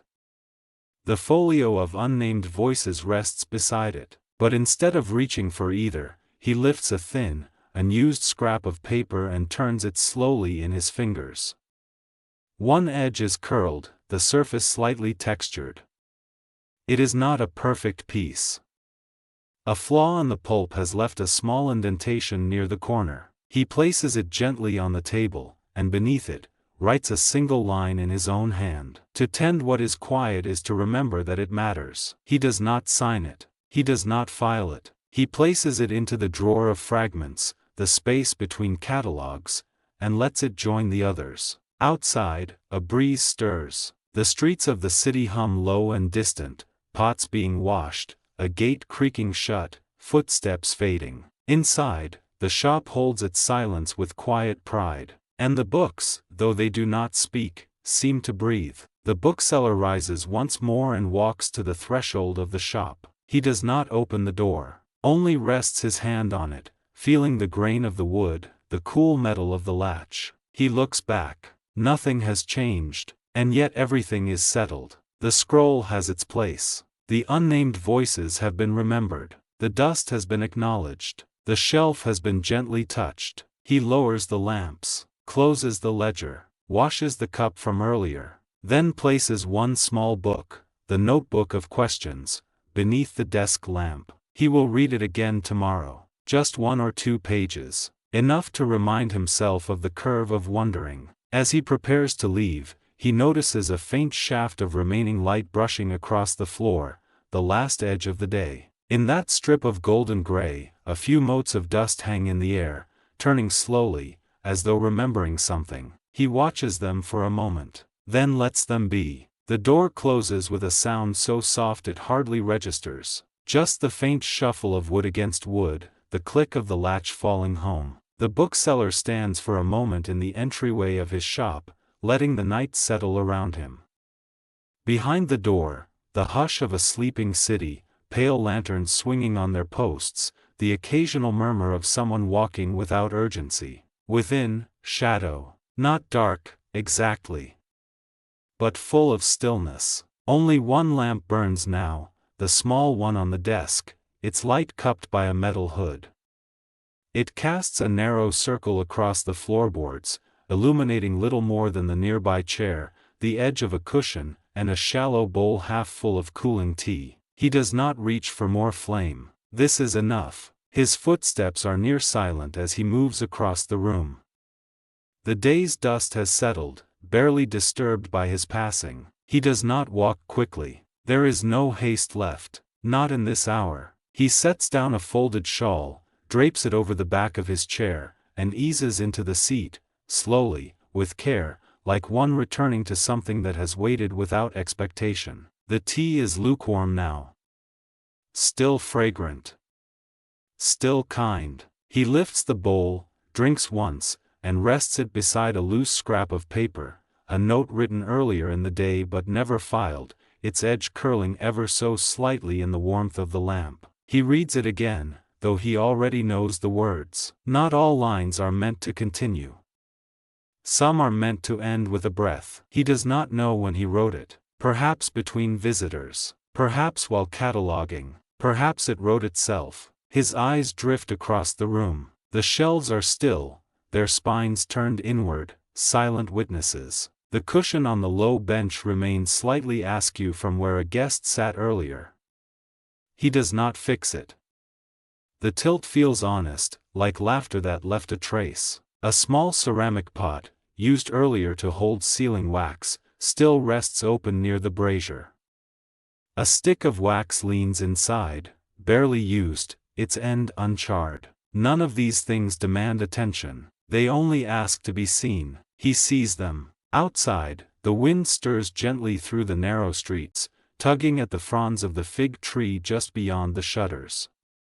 The leaves tap the wood in rhythm, like a script being written in a language that does not require ink. He listens. The sound is not loud, but it holds the night together. He places the note aside and draws the lamp a little closer, not for reading, only for warmth. Its glow brushes his knuckles, highlighting the soft wrinkles of his hand, the quiet callus on the tip of his index finger where the reed pen rests when he writes too long. He does not write now. He only notices. This is a moment outside of function. There is no sorting to do, no visitor to greet, no line to trace backward or forward. Only this. Only breath, and lamp, and dust. He takes one last sip of the tea, then leans back. The cushion holds him without sound. His gaze rests on the far corner of the shop, where a shelf holds books that have not yet spoken, the unread, the unsorted, the ones that arrived wrapped in fabric and have remained so. He does not rise to greet them. They are not ready. Neither is he. The lamp flickers, just slightly. He watches the flame bend, recover,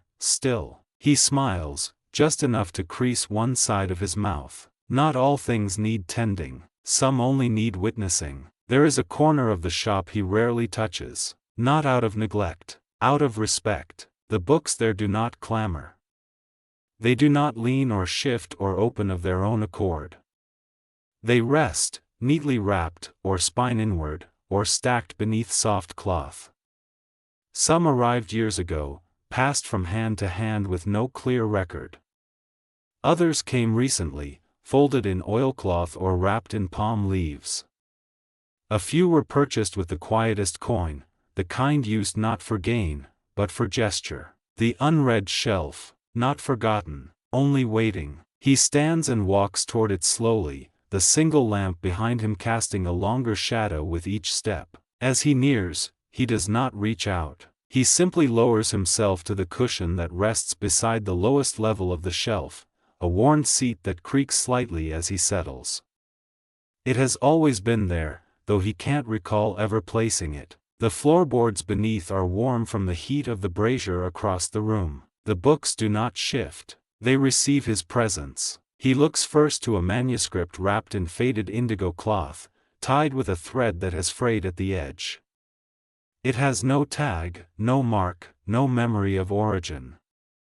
The cloth smells faintly of cedar. He does not untie it. He only lifts it gently, rests it in his lap. Even through the cloth, the weight is familiar, balanced, humble. He cradles it for a moment, then returns it to its place, adjusting the thread so it lies flat. Beside it is a scroll, still sealed with a cracked lump of wax.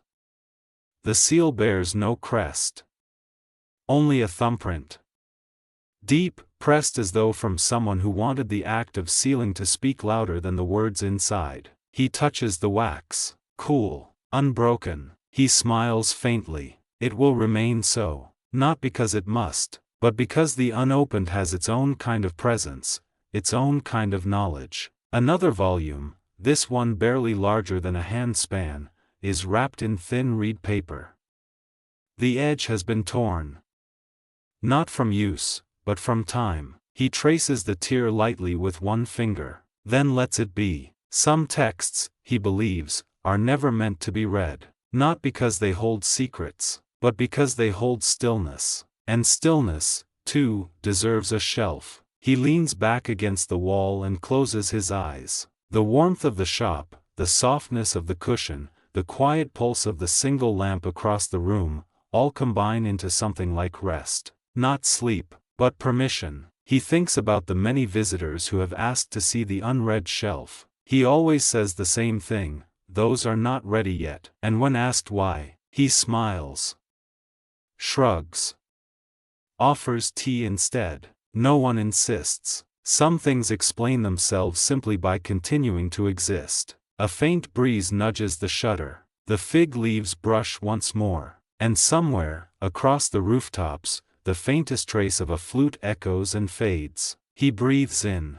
then lets the breath go. The books on the unread shelf do not need interpretation. They do not ask for value. They are not yet part of the archive, and perhaps they never will be. But in their silence, they remind him, knowledge is not always the same as knowing. Some truths live only in the closed page, the sealed letter, the untouched thread. He rises slowly, with care, and bows his head to the shelf, not deeply, not theatrically, just enough, just a gesture. He walks back to the desk, sits, and writes one line in his private folio. There are things I will never read.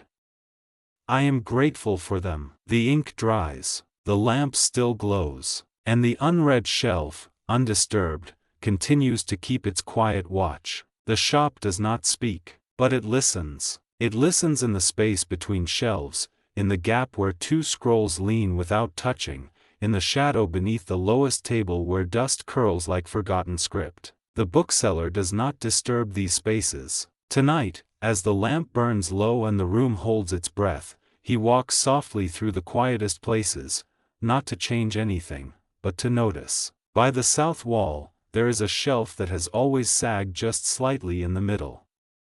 Not enough to be a flaw.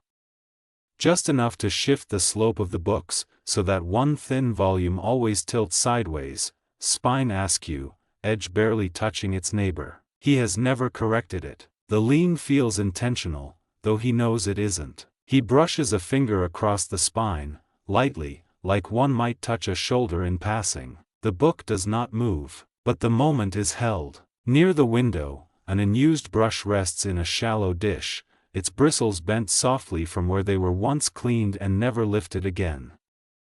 The dish still holds the faint memory of ink, stained in pale rings along its edge. He lifts the brush, turns it once between his fingers, then sets it back down, in exactly the same place. There is no task for it now, only presence. A ceramic bowl on the far table sits half an inch from the center of its mat. Just slightly off. The kind of misplacement one doesn't notice unless the room is quiet enough. He crouches beside it, watches the shape of its shadow on the wood. It forms a crescent. He does not correct the alignment. He only breathes once, then lets it remain. Between two stacks of scrolls, there is a slip of fabric, a bookmark from a long-sold manuscript. It must have fallen and gone unnoticed. He retrieves it. Worn linen. Frayed at the corners. Faint scent of lavender still clings. Rather than return it to a shelf, he places it beside the lamp, not as a marker, but as company. The fabric softens in the light. There is a pause now. Not silence, exactly, but the kind of pause that breathes, a stillness alive with intention. The bookseller moves to the back wall, where a low bench rests beneath a series of hooks. From one of them hangs an old satchel, long unused.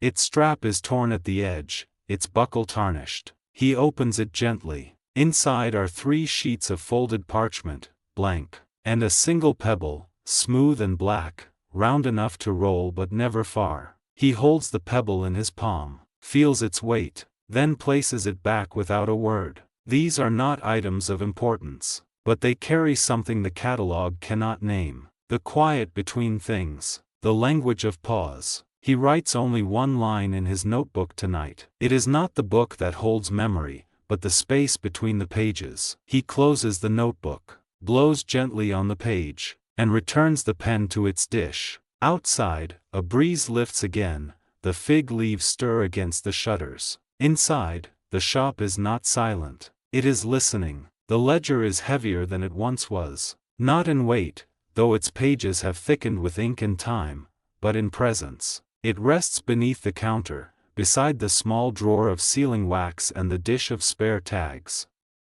Bound in brown leather, cracked at the corners, its spine curves slightly from years of opening and closing, again and again, like the breath of the shop itself. The bookseller brings it to the table, not for calculation, not for record, only to remember. He opens it to a middle section, not the beginning, where the first transactions were neat and full of optimism, nor the end, where the columns run tighter, more precise. The middle, where handwriting shifted, where ink changed shades, where dates appear out of order. Here is where the shop became less about buying and selling, and more about passage. He reads a line from 12 years ago, scroll of dreams, hand-copied. Payment, half now, half in olives at harvest. He smiles. He remembers the man, a farmer from the northern fields, whose hands smelled of earth, whose words were always too few and too honest to bargain. He never brought the olives, but he did return, years later, with a poem. It wasn't about dreams, it was about rain, and the bookseller kept it. Another line, dated spring of an unknown year. 2 inkpots traded for 1 folio. Folio returned.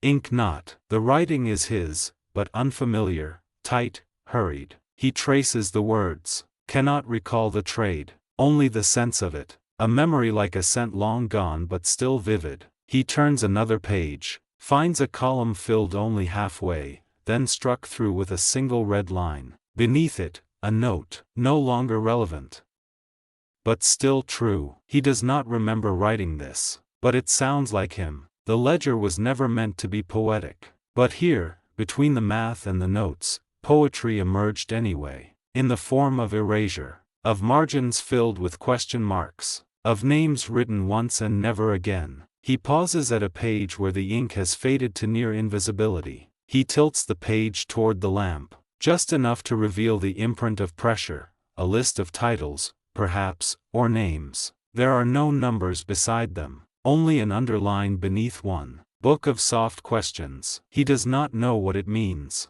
but he writes the phrase down in his folio, and places a mark beside it, not to follow up, not to clarify, only to preserve. In the corner of another page, almost hidden beneath a fold, she gave me silence. I recorded it. He folds the page back, closes the ledger, letting its memory settle again into wood. There are no totals in this book, only gestures, and the occasional absence recorded with more weight than any coin. The bookseller sits still, palms resting flat on the cover, not closing it out, only closing it for now. He returns the ledger to its place beneath the counter, with care, like one returning a sleeping child to bed. Then, before stepping away, he whispers, not aloud, but in thought, "Thank you for remembering what I forgot." The lamp burns low. Its flame flickers faintly now, not out of struggle, but from the simple rhythm of nearing rest. The oil has thinned. The wick leans gently toward the side of the bowl. The brass edge of the lamp is warm to the touch, and the glass above it carries a faint haze, like breath against a cold pane. The bookseller watches it for a while, not with urgency, not with intent, only with a kind of fondness, the way one watches the final lines of a familiar song. Around him, the shop holds its breath. The shelves do not creak, the scrolls do not shift, even the air seems to pause. That deep quiet which only arrives in the very last portion of night, when even the stray cats have finished wandering and the wind no longer rearranges the leaves outside the shutter. There is no new thought now, no mystery left to follow, only stillness, and a gentle letting go. He stands, stretching with care, his joints soft and quiet from long sitting. He folds the cloth on the desk, places the unused slip of parchment within it, and tucks both into the side drawer, not to be filed, not to be found, but simply to rest. The folio remains open on the desk, its most recent lines still drying. To leave is not to abandon.